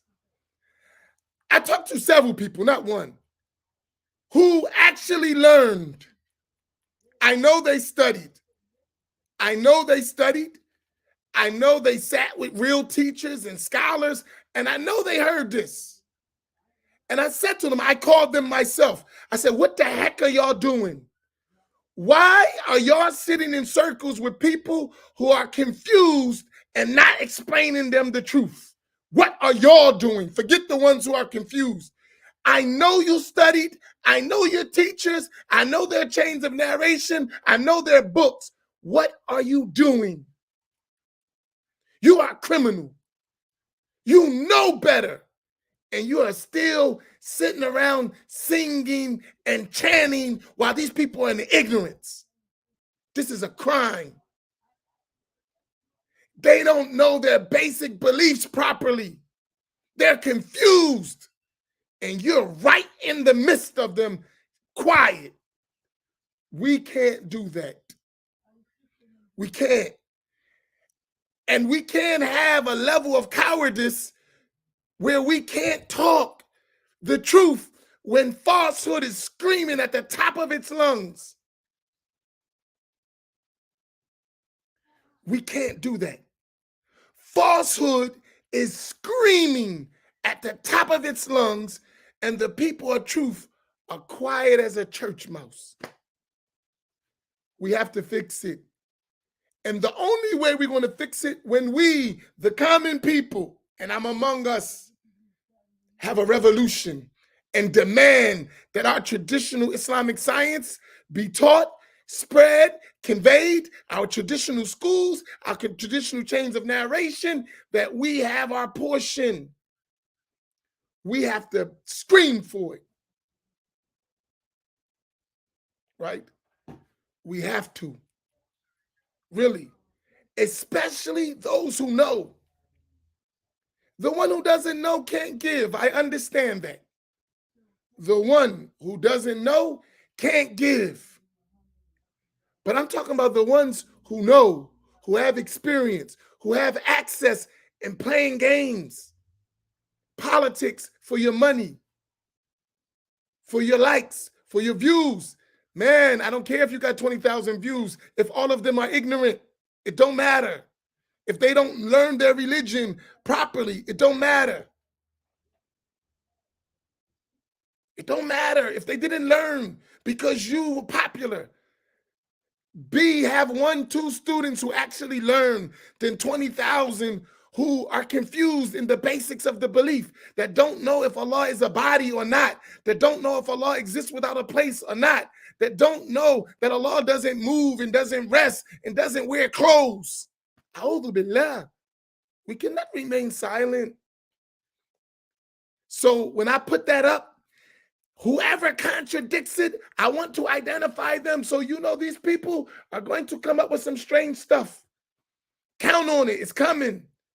When they talk, when they explain, they're going to go crazy. Count on it. This is a protection for you. And we need all the protective measures we can from the people of misguidance. We need them in place. That's part of learning. And we can't be averse to taking what's going to save us. So I'll say this. Dhikr, Mawlid, Milad is not more important than Aqidah. Correct Aqidah. Circles of dhikr, drinking coffee, sitting around with the CDs, that's not important, more important than learning your sound belief. And unfortunately, people who you think should have the sound belief are aiding and corrupting the belief. people who you think should have the correct belief actually learned, have got into the politics of popularity and money, and they will sell it. And they know better. They actually know. We have to make a change. If this roundtable and all of our sessions don't do nothing but revive our tradition among our people, alhamdulillah, let us die on that. If we only do that, let us die on that.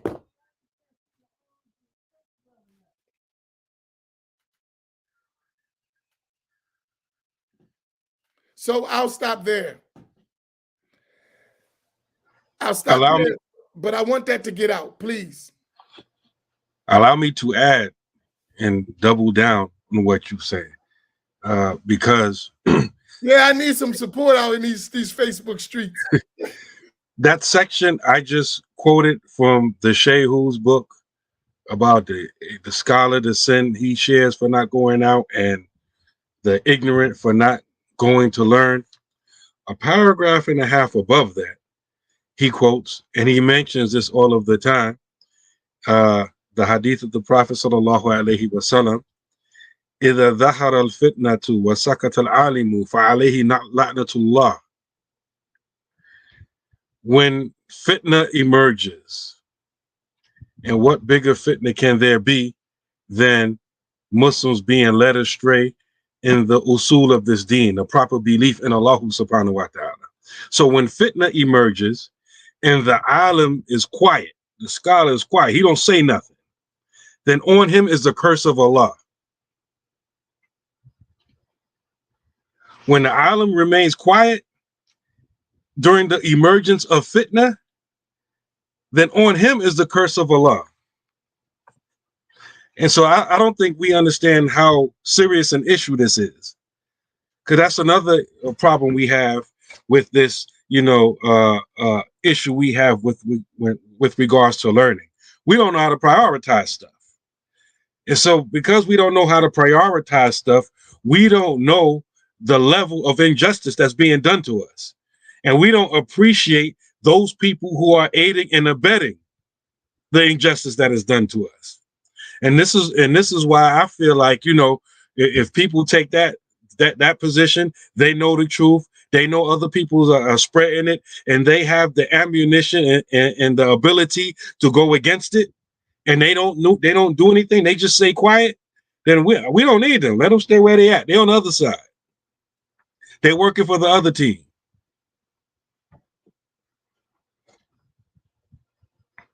You muted, Imam.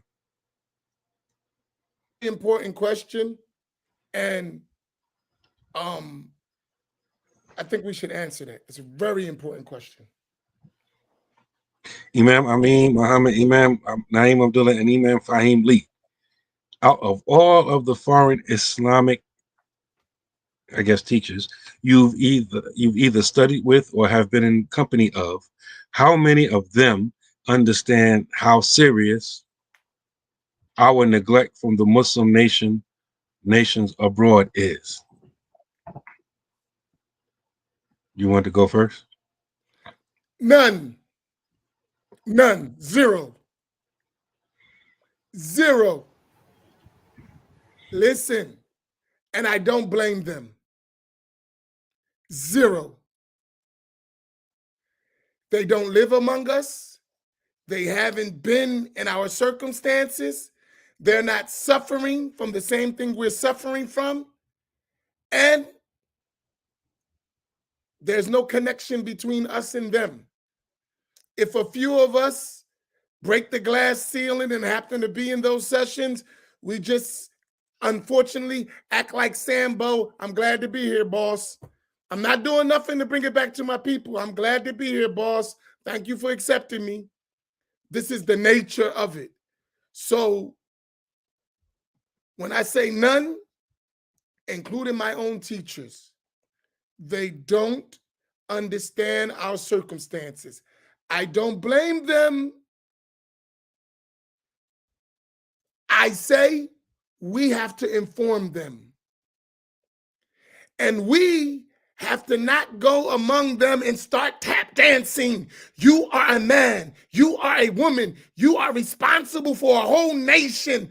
Don't go to someone else with your head bowed down. You can't afford it. You have to lift up a people. So you can't go there like tap dancing. You have to go there on a mission. It's a different story. I can't expect my teacher to do my job. He can't, no matter how smart he is.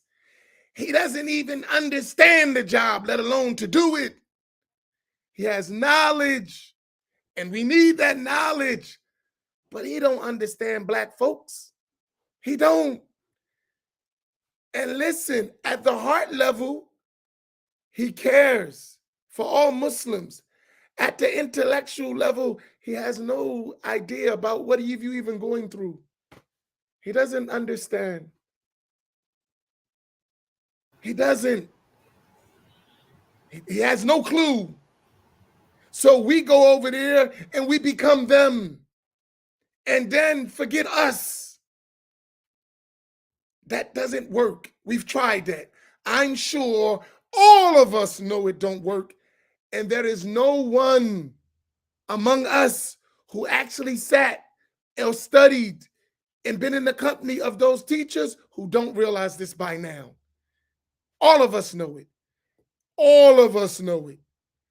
The problem is, how many of us are going to do something about it? We do know it. I got 2 students, I talk to them every day. One was overseas, now both of them are overseas. I say, listen, don't be over there playing around tap dancing. Y'all got work to do. Don't be over there playing around tap dancing. Y'all have work to do. We don't got time for, just playing games. I'm with the sheikh and mashallah, I was overseas and I was in, man, come on, bro. We need real stuff. We did that already. You can't do that. You came late. We already did all the tap dancing that need to be done. Generations of us been super expert Sammy Davis Jr. Muslims to the foreigners. We've done that. You can't do that no more. That doesn't mean you got to be rude and disrespectful. They got things that we don't got. Go get it, bring it back. That's it. That's your mission. That's my answer. And I don't regret no way I said what I said. I mean it exactly like I said it. Yeah, my experience has been similar, but I've been fortunate enough to know that when I had foreign teachers, they knew that they weren't connected. I mean, like Imam Amin said, that they were there at the heart level, but they knew that they couldn't go beyond that. Outside of the Masjid, that was the extent of it. They prayed. They might have taught you some Quran, some basic fiqh and stuff like that. But they knew they didn't. Then because some of them they would try to walk with us and see, and they knew we had our hands full. That they understood they was beyond their pay grade. So those kind, and then you had the kind that didn't really care, and maybe they didn't care because they didn't know how to connect. Yeah, but overall, this is really not there. It's not them to blame, because it's on us to carry it for our people, to walk with our people, because we know how to deal with them. You know what I mean? A sheikh that comes from overseas or even grew up here and that wasn't born here, they don't know what it's like to drinking Kool-Aid out of a mayonnaise jar. Has volumes behind it. The only someone that did it before knows how to deal with that kind of person. You know what I mean? You know what it means to write your name in cursive with a lighter on the ceiling. There's something behind that, man, that a sheikh don't have nothing to know, or even some of the culture, how we talk. There's a whole bunch of history behind it that they can never relate to. So we don't blame them, but that's why when we get it, we supposed to be able to convey it to those people who only we can relate to. You know what I mean? Shay can't go talk to guys in the hood. A lot of them be scared, man. They be scared. But you can. People who come from there, you can go talk to them. They can get your ear. You know, if you're an OG or you ex-gang member, a current gang member, or ex-drug dealer, anything that relates to the culture in the hood, you can reach them, and you gotta reach them, and sometimes you gotta put the bridge between both of them, you know. And then, you know, there's a joke I remember a comedian said, you know, we got to show. They was talking about white people, but this also expands to people who are not us. We got to show them what's appropriate, because a lot of them, you know, they don't know what's appropriate. You know what I mean? We got to show them how you move, how you act. And one brother, I was at this program last weekend. I was telling you, this is a brother. He was an Egyptian brother, and he is an Egyptian brother, but he's been here, man, 30 plus years. But he lived in the hood with us. And he actually stayed in the Masjid where I'm at for years, you know. And so he knows how to move, but he has impeccable mannerisms that, you know, he's just a nice brother to be around. That it don't matter what background you come from, you love this brother. But after all this time, he knows that he does not know our people like that. And he said it to me. I seen him at the program this past weekend. And he said, you know, it's just really, he said, I talked to these brothers to let them know, like, you might have the knowledge, but you don't know how to relate it to the people. We got to get people who can relate to the people. And now with the generation younger and stuff like that, you got to get people who know this new culture. Because there's a gap between even us and the younger generation, you know, that we trying to bridge, and we try to stay relevant. But a lot of them is not for them to put us on the global the world market, you know. We're supposed to do that, you know. So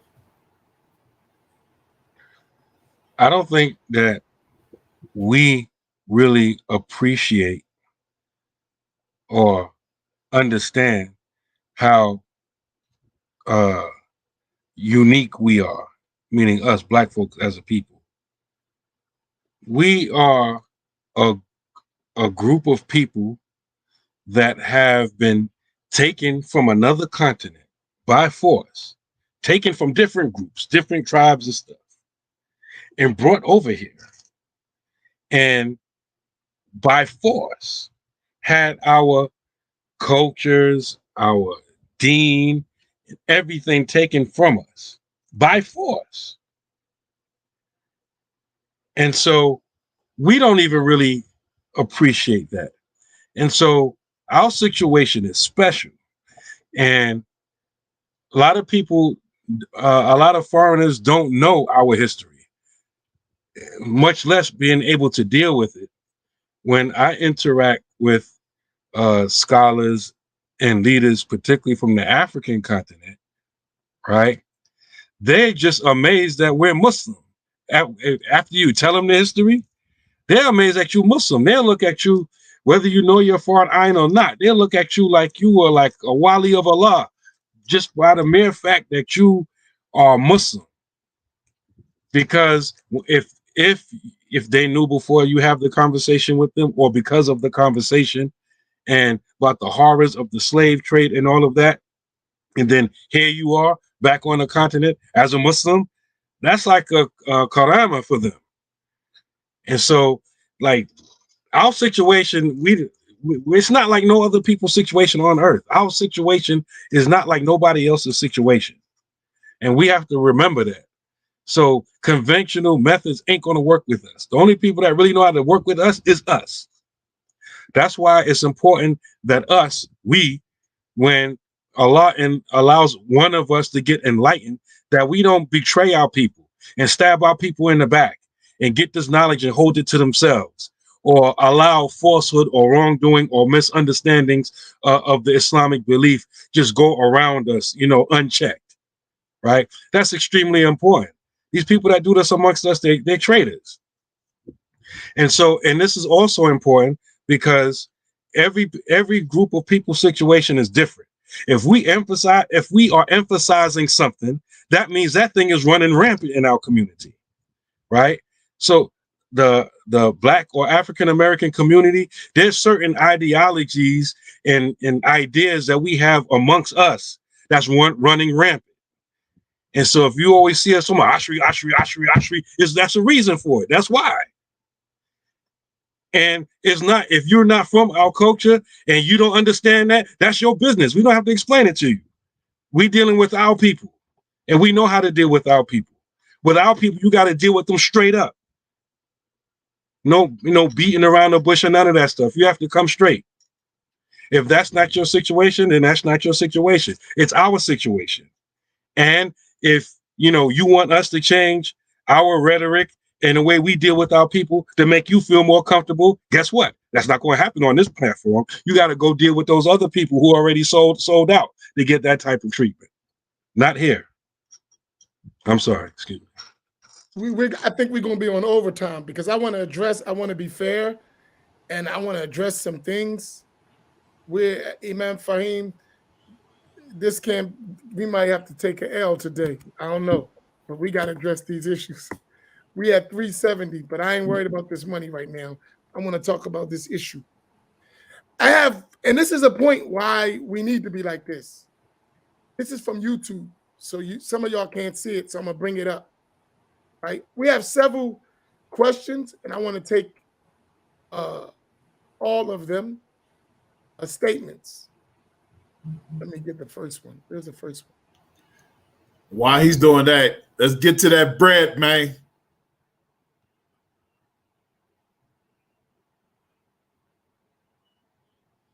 Somebody go out and bring us on home, man. $130. Yeah, okay, I got it. So I'm going to take this one first. This is from YouTube. He said, this person, I'm all for preserving the correct Aqidah of Ahl Sunnah, but I believe we need to be strategic. In my community, just saying I am an Ash'ari gets you ostracized. Follow the whole state, because he has another part, right? Then he continued. I'm going to go to it. Focus should be on substance, not labels. I don't have anything against labels, but that's secondary. If it's an impediment to transmitting the correct Aqidah, then we can put it in the back burner. I understand that point, but totally disagree. Speaking of on the ground, what has happened is and this is for our brother and others, we have a term that we have coined. I think we coined it, right? Didn't we coin this, Imam Naeem? If you didn't coin it, I think I might know who may have coined it. I thought you coined it. All right, but we're going to take credit. We're going to take credit. All right, right? Copyright it. Right? Default Wahhabi. While we're afraid of names or ducking names, their name and their substance, which is not substance, is spread far and wide. And I'm going to show it to you. So the default position in our country is Wahhabi. Does everyone realize that? No, that's a question. I really want to know. Do y'all realize the default position in our country as a whole, in our communities, in the Black community in specific, is default Wahhabi? Do y'all realize that? Let's talk to us. Let's be honest. Let's talk back. As in my nation voice, talk back to me. Right? I'm sorry, Naeem. Sometimes I get a little of the Musalima letters in me. Right? Let's keep it real. Let's be honest. Talk to me, black man. Do we realize that? Speak on it, black man. Let's be real. So we do realize this. Right. Good. So with that being said, they don't have to say Wahhabi. Their position is already established. And that's why even if they don't say Wahhabi, when you say Ash'ari, they ostracize you because they already established something. So you can't come along trying to trick them. You have to be straightforward. Right? You have to be straightforward. We are Ash'ari and Maturidi as Ahl Sunnah. Straight up. All that, let's tiptoe around and hope they accept us. They've already spoiled the soil. You have to rip it out and put new soil. You can't go over defiled soil. You can't put good soil on top of that. It's not going to work.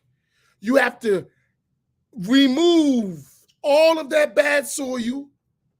You have to remove all the weeds, even the ones you don't know what the heck they are, but you know they're wild weeds. You don't have a name for them. You got to take all that out and put fresh, clean, new soil. And that is work. You might catch poison ivory. You might, right? You might get bit by something.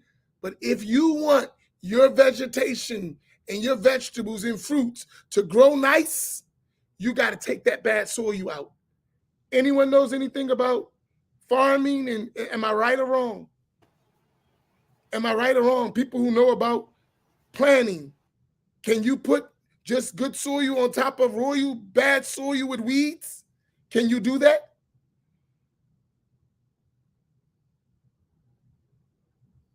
You cannot do that. So this idea we're going to attack Wahhabism and bad creed by acting like it don't exist is not going to work. It hasn't worked. It's not going to work. And it's time for immediate, drastic surgery. That's real. And trust me, if you don't do that surgery well, it will grow back. If you don't get to the root of the disease and uproot it, it's going to grow back. It's going to come back. It's not going anywhere. That's what we're working with. And yes, it takes lions to do that. It takes lions. That's what it is. I know it's rough. I know it's painful. I know it hurts. I know your favorite homie's a Wahhabi and you got to fix him and he ain't listening. I got it. I understand.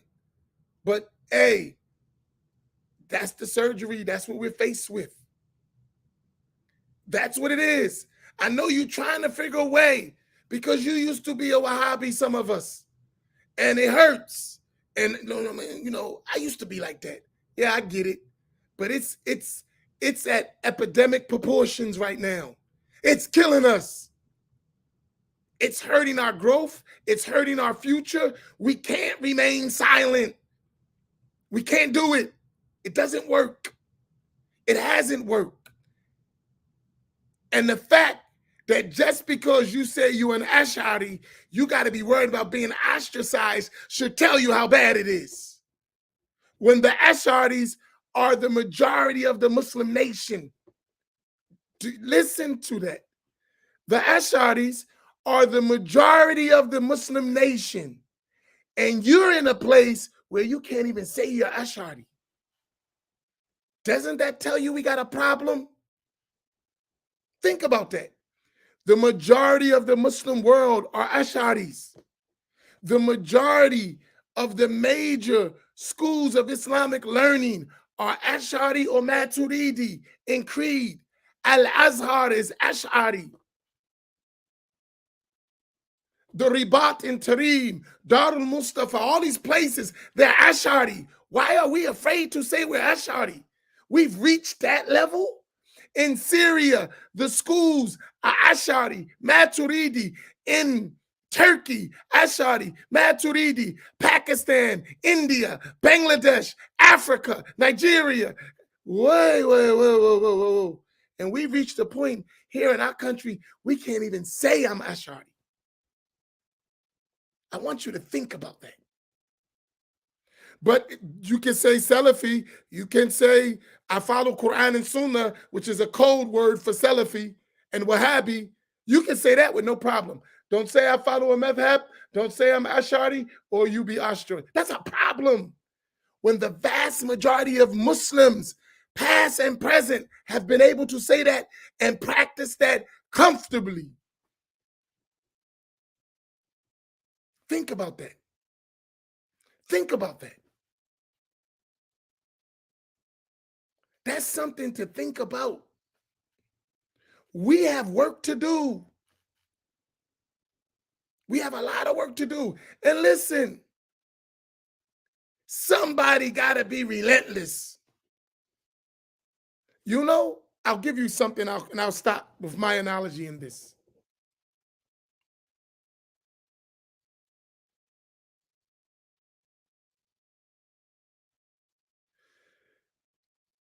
Right? You know, we always complain about crime in our neighborhood, but we never stop the crime. We let people sell drugs in our neighborhood. We let people shoot people in our neighborhoods and we won't say anything. And then we say, why we got so much crime in our neighborhoods? Have you ever thought because you don't stop crime? It's your neighborhood. You live there. It's your responsibility to clean your neighborhood up. Little Ray, you can't be comfortable doing that here. No. That's all it takes. You're going to stop that. You can't do that.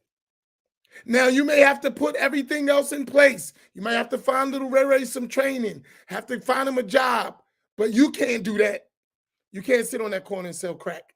You can't sell dope. You can't do that. No.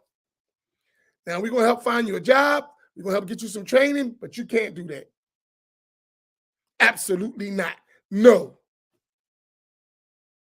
And think about when we take that. When we take that position, now you can't do it. Like, and I'll give you an example. In Masjid Muhammad of Atlantic City, there is no Wahhabism. Zero. I'm not saying Wahhabis don't visit and they don't pray and so-called Salafis, but there is no Wahhabi doctrine in Masjid Muhammad. There is no Wahhabi doctrine in Masjid Mu'min. There is no Wahhabi doctrine in Quba school. And everyone there who knows the Imams will say we're Ash'ari, we're Maliki, we're Sufi, we're Shafi'i. That's a given. So we did it. Why can't you? We did it. And we ain't the sharpest knives in the drawer. We did it.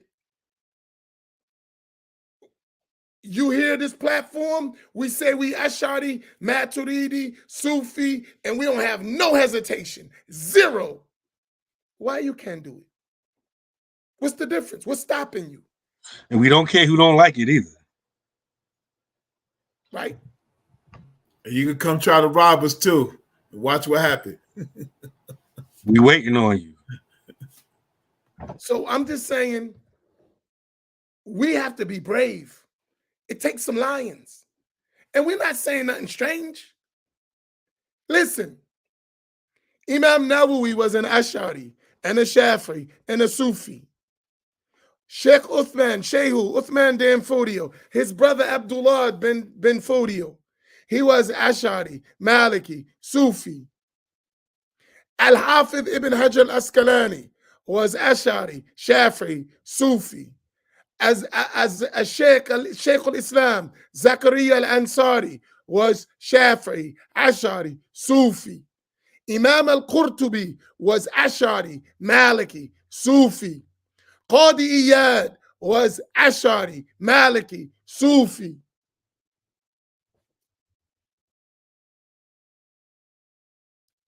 Why are we afraid? For what? And every one of them quote those scholars, read their books. Why are we afraid? For what? Explain to me. They all read and pervert their books and they have no shyness. Why are we shy to say who we are? Why? I really want to understand that concept. What are we afraid of? Are we misguided or something? And the whole nation of Muhammad is misguided that we got to be afraid to be who we are? No, we shouldn't accept. Don't be afraid. Don't be intimidated. And if you don't learn, as we telling you, go learn. You have nothing to be intimidated about. Doesn't even make sense. Like, you have nothing to be intimidated. This guy's a dwarf. You're a giant. Why are you, what are you intimidated about?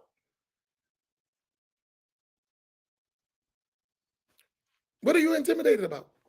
You have the whole Islamic library and history on your side, and you still intimidated by people who only been around 300 years, if that. They don't even make up 6 million Muslims, 8 million people, and you intimidated by that when you got over 1 billion people supporting your creed?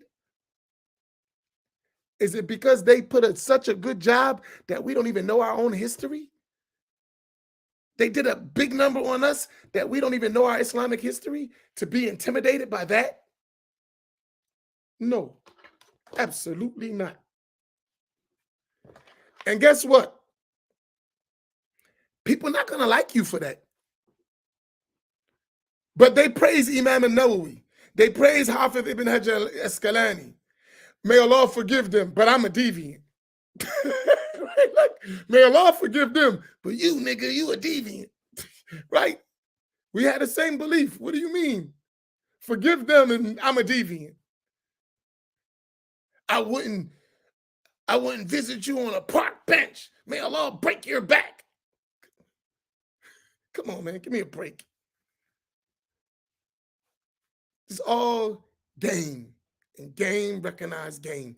You ain't gotta be a scholar to figure this stuff out. You ain't gotta be a scholar. You gotta, like Imam Faheem said, like Imam Naeem said, you gotta know your far'ain. You gotta know your personal obligation of obligatory knowledge and have a little bit. And then listen, because that's one battle. That's one level of it. Once we clear that battle, then we gotta go talk what Abdul Kareem mentioned, where people don't care about us. We still got to cross that bridge. After we get past the deviants, then when we get to the people of truth, we got to get them to be fair, to consider us. That's another task. Because listen, you got people who know what we're saying, and they got a lot of funds, but they won't support us. They know exactly what we're saying. But man, we ain't helping them. They'll take all the monies and build $1 million masjid in the suburbs, a $2 million, $3 million, $4, $5 million, build infrastructure, build schools, build things for them. They don't have nothing to do with you. We'll let a few of you in, but that's it. The rest of you guys, I don't know what to tell you. Go hang out with the Wahhabis. Because if y'all get too many numbers, we're going to lose our funding. And our people are going to flee because they don't want you to pollute the neighborhood, you black guys. So not too many of y'all. And we only can take you in doses. Don't bring a full load. 3 or 4 or 5 at a time. Then they go. Then we'll take 1 or 2. We'll, hey, yeah, we got to deal with that.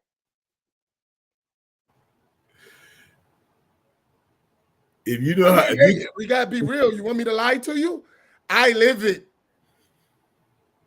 Listen, I ain't a shy guy. I'm telling you, I'm going to call it because I hate it.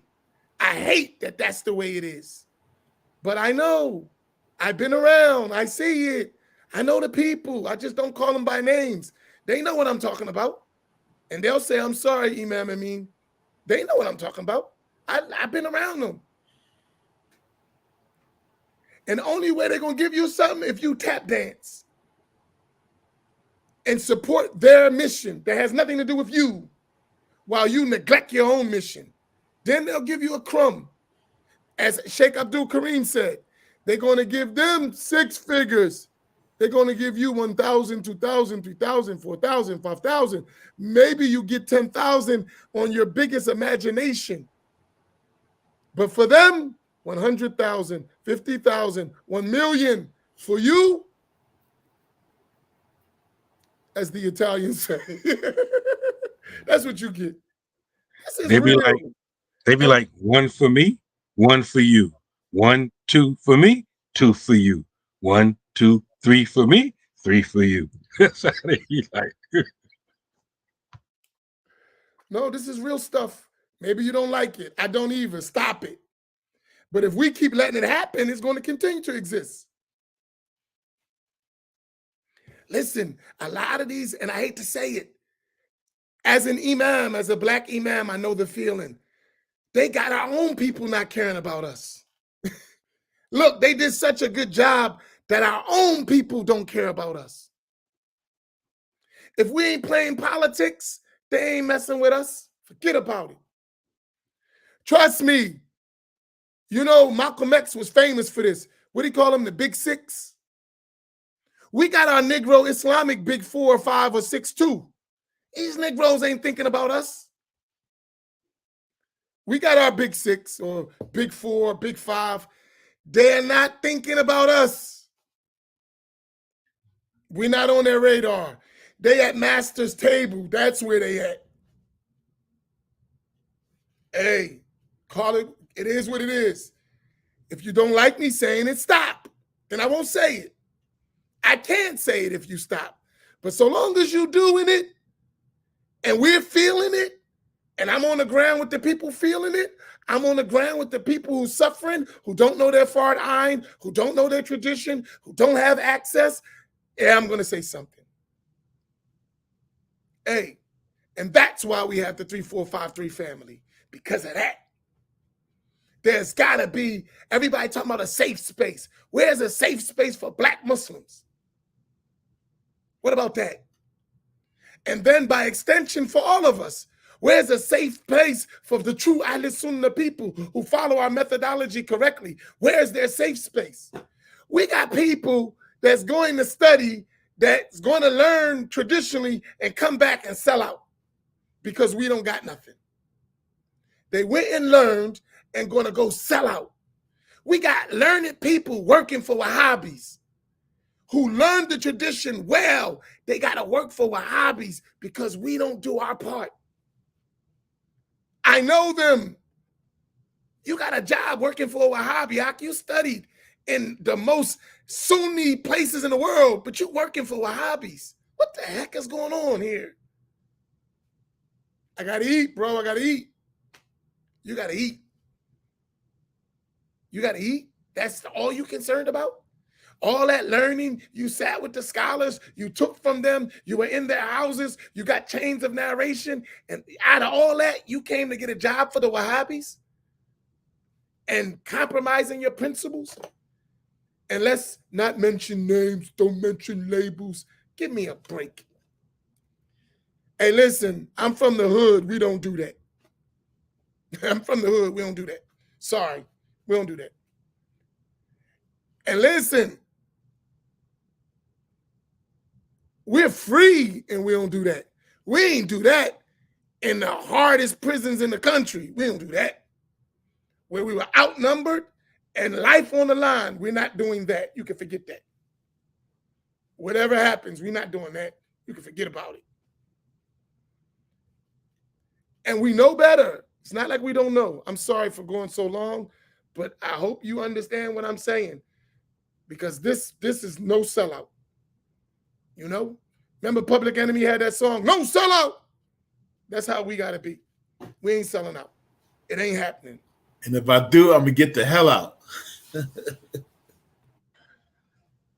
I got two things I want to mention.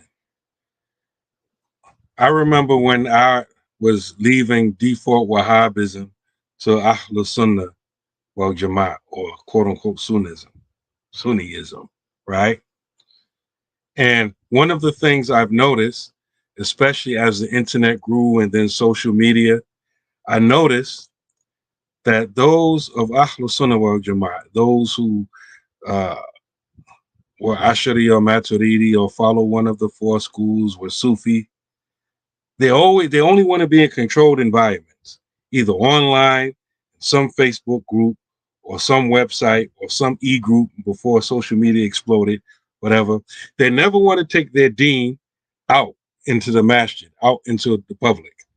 And these same people will always complain about them being challenged, about being Maliki or Shafi'i or whatever, any aspect of Ahl Sunnah wal Jama'at. When I went to the masjid and I prayed and someone challenged me. Why can't we just go to a masjid and, not be challenged? The answer is because all of us want to be in platforms like this, and we only allow people in who agree with us. And that stuff used to burn me up. You know, as they say, it grinds my gears. Like, you only online, right? The Wahhabis are taking over every single masjid, and you don't want to leave the comfort of your home, your phone, or your app and go out and live and practice and preach and teach what you know to be true. But then at the same time, you want to be upset that the deviant groups is flourishing and taking over, right? And so I remember we used to go to the masjid. You couldn't pray with your hands to the side, right? Somebody's going to challenge you. You had to deal with that stuff, right? And then at the same time, while all this is going on, you had a whole bunch of closet Malikis and took it as a badge of honor that they pray with their hands to their side, you know, at home. When they go to the masjid, they pray right over left. like, yo, man, who are you praying for? Allah or the people? Why don't you just pray the same? Well, I don't want no controversy. Like, I don't understand that logic. If you keep living like that, you won't have no deen. Trying to avoid somebody saying anything about you.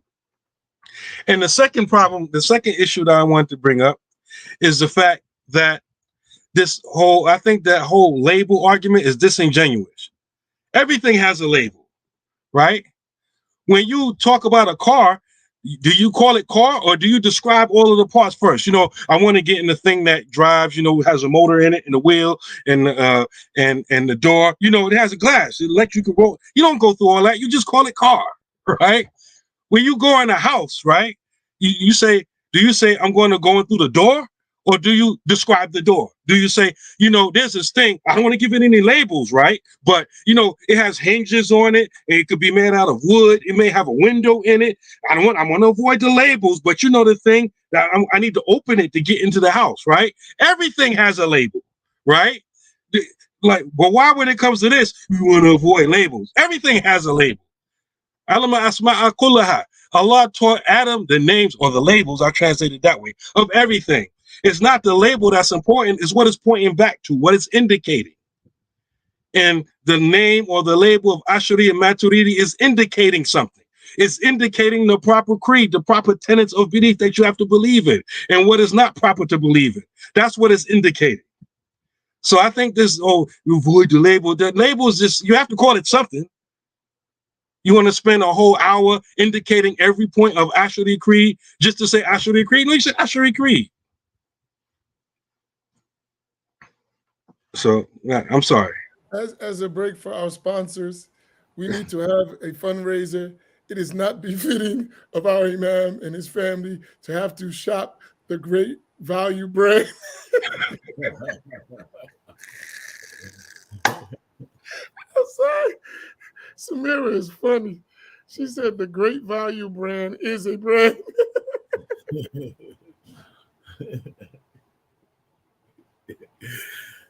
And if labels ain't important, that people go search that great value brand because the other ones be high. I remember my mom. All them things got labels on them. My mom used to say, "It's all the same, boy." I'm like, "No, it's not." And listen, let's not even call each other by our labels, our names, right? I'm not gonna call Imam Amin anymore. You know, the brown skinned brother, the dark skinned brother from Atlantic City, right? I'm gonna just keep describing him. Who? Imam Amin? No, we can stay away from labels. We don't call them labels, right? The label indicates something, man. That whole argument when people run that's disingenuous. Labels is important. Fruit Loops ain't the same as Apple Zaps. Boy, it's all the same. Just eat this. Boy, it's the same. You don't even know. You ever get those cereal? It's not the same. It stay hard the whole time.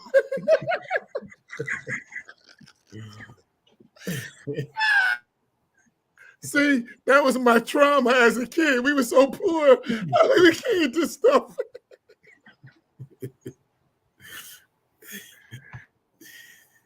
You tell me that stuff that said butter, USDA. and something that says Land of Lakes. It ain't the same, man.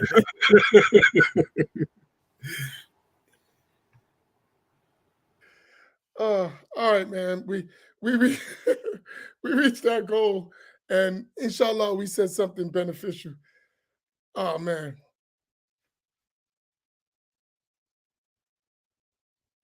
Listen, I'm gonna share something. Something that happened to me today, and brother, I want to share, brother Murad, right? He's on YouTube. It's his name thing, right? I want to share two things that happened, and it really it made me feel good. You know, I'm going to just give you an example, and I don't like to name places, but if you know our people, you'll understand how significant what I'm saying. You know, the famous Masjid for years, the main Masjid in the city of Philadelphia was Sister Clara Muhammad. How many of you know Sister Clara Muhammad? No, I'm going to show you something. Like, no, let's be honest. We ain't attacking. We just I know her.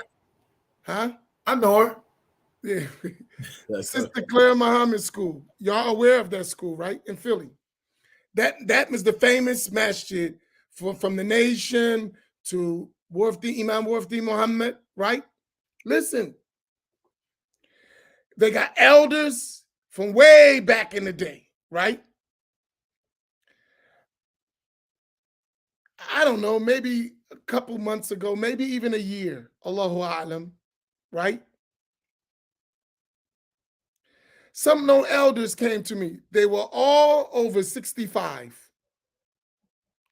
They came to me and they said, Imam, our masjid is being taken over. That's what they said to me. They came to me. It was a group of them, all over 65. They said, our masjid is being taken over by the foreigners. Through blacks. That's what they said to me. So I'm talking to them, trying to figure, because I ain't know nothing about it at the time, right? And y'all know the older pioneers are still in their practice, like still in the nation. Y'all know that. All of us know it, right or wrong. We're keeping it real, right? They reminiscing about the nation. They still under that. You know, they ain't fully come out of all that stuff, right? Them old women and men was talking about Ben Bass. What the hell they know about Ben Bass? Come on, stop. No, think about that. They were saying, you know, we got to be on it. We got to follow the scholars, Ben Bass. Come on, man. Think about that. They have no clue about none of this stuff, but somebody is branding the heck out of them that they got Ben Baz on their mind. Somebody is doing some serious branding. Ibn Taymiyyah. What the heck you know about Ibn Taymiyyah?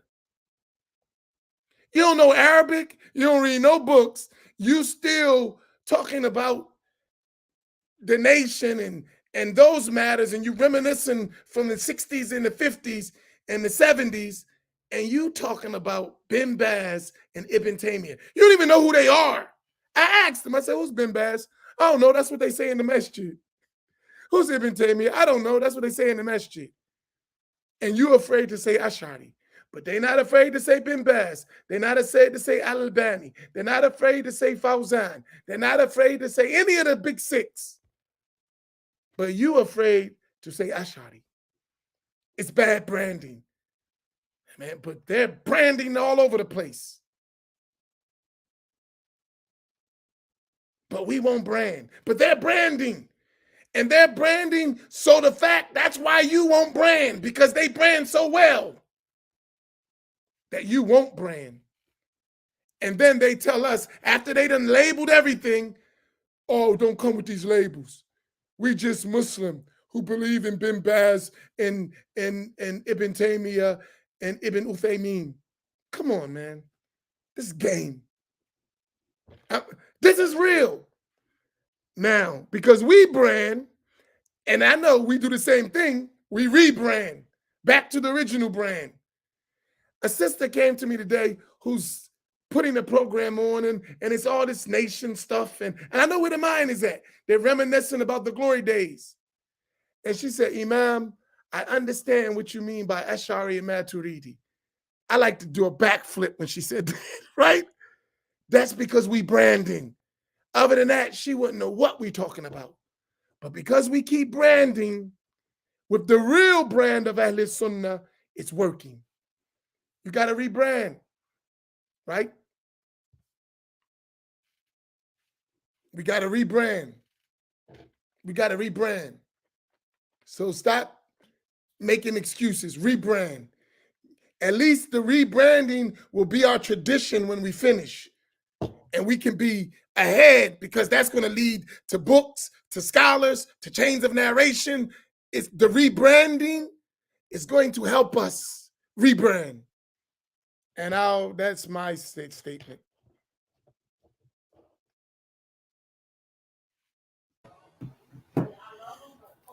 I'm done.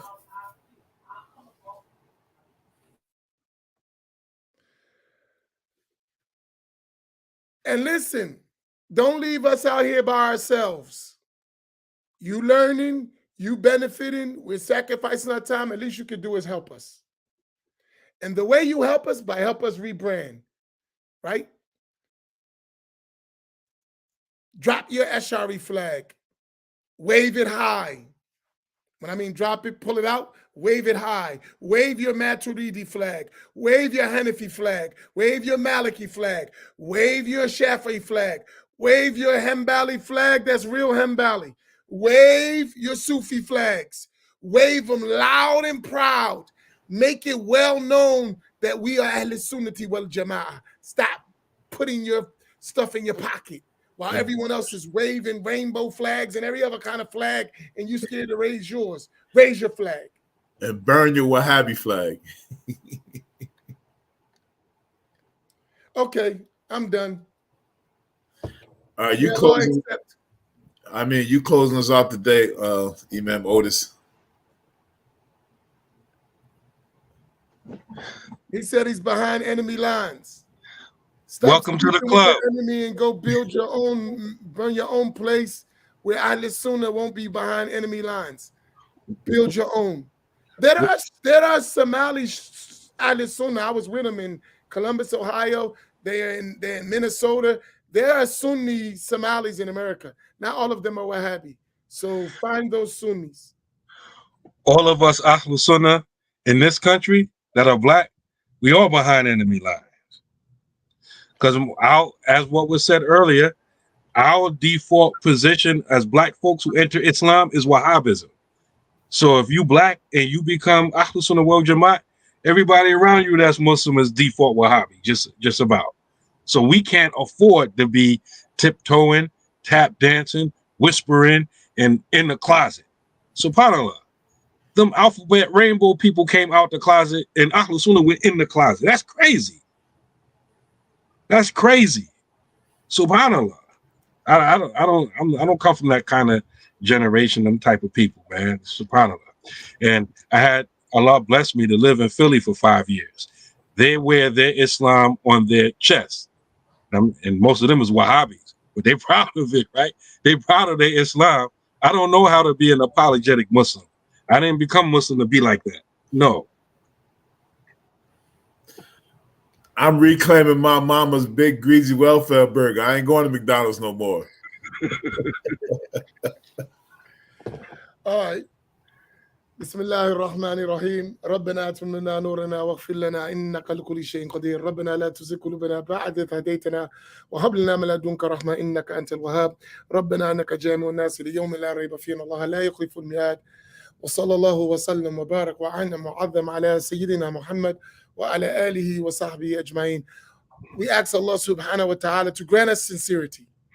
Even though we're out forward and straight, may Allah make us sincere. Like that it's not for a show, that it's not for likes. And may Allah make us sacrifice as much more than we talk. May Allah make us sacrifice much more than we talk. May Allah make us sacrifice much more than we talk. Even if that sacrifice means giving our life. Amin. Even if that sacrifice means giving our life. Amin. Even if that sacrifice means giving our life.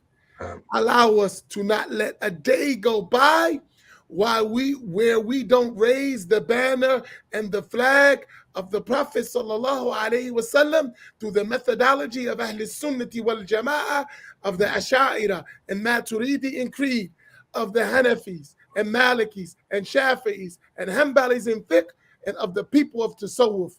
May Allah allow us to continue to convey this religion with an unbroken chain of narration to our people and others. May Allah make us winners in this world, in the barzakh, on the day of judgment, and enter the Jannah under the banner of Sayyiduna Rasulullah sallallahu alayhi wasallam, where He is pleased with us, and we are pleased with Him, and Allah is pleased with us all. Wa sallallahu ala Sayyidina Muhammad wa ala alihi wa sahbihi wa sallam. بارك الله فيكم بسير أسرار الفاتحة.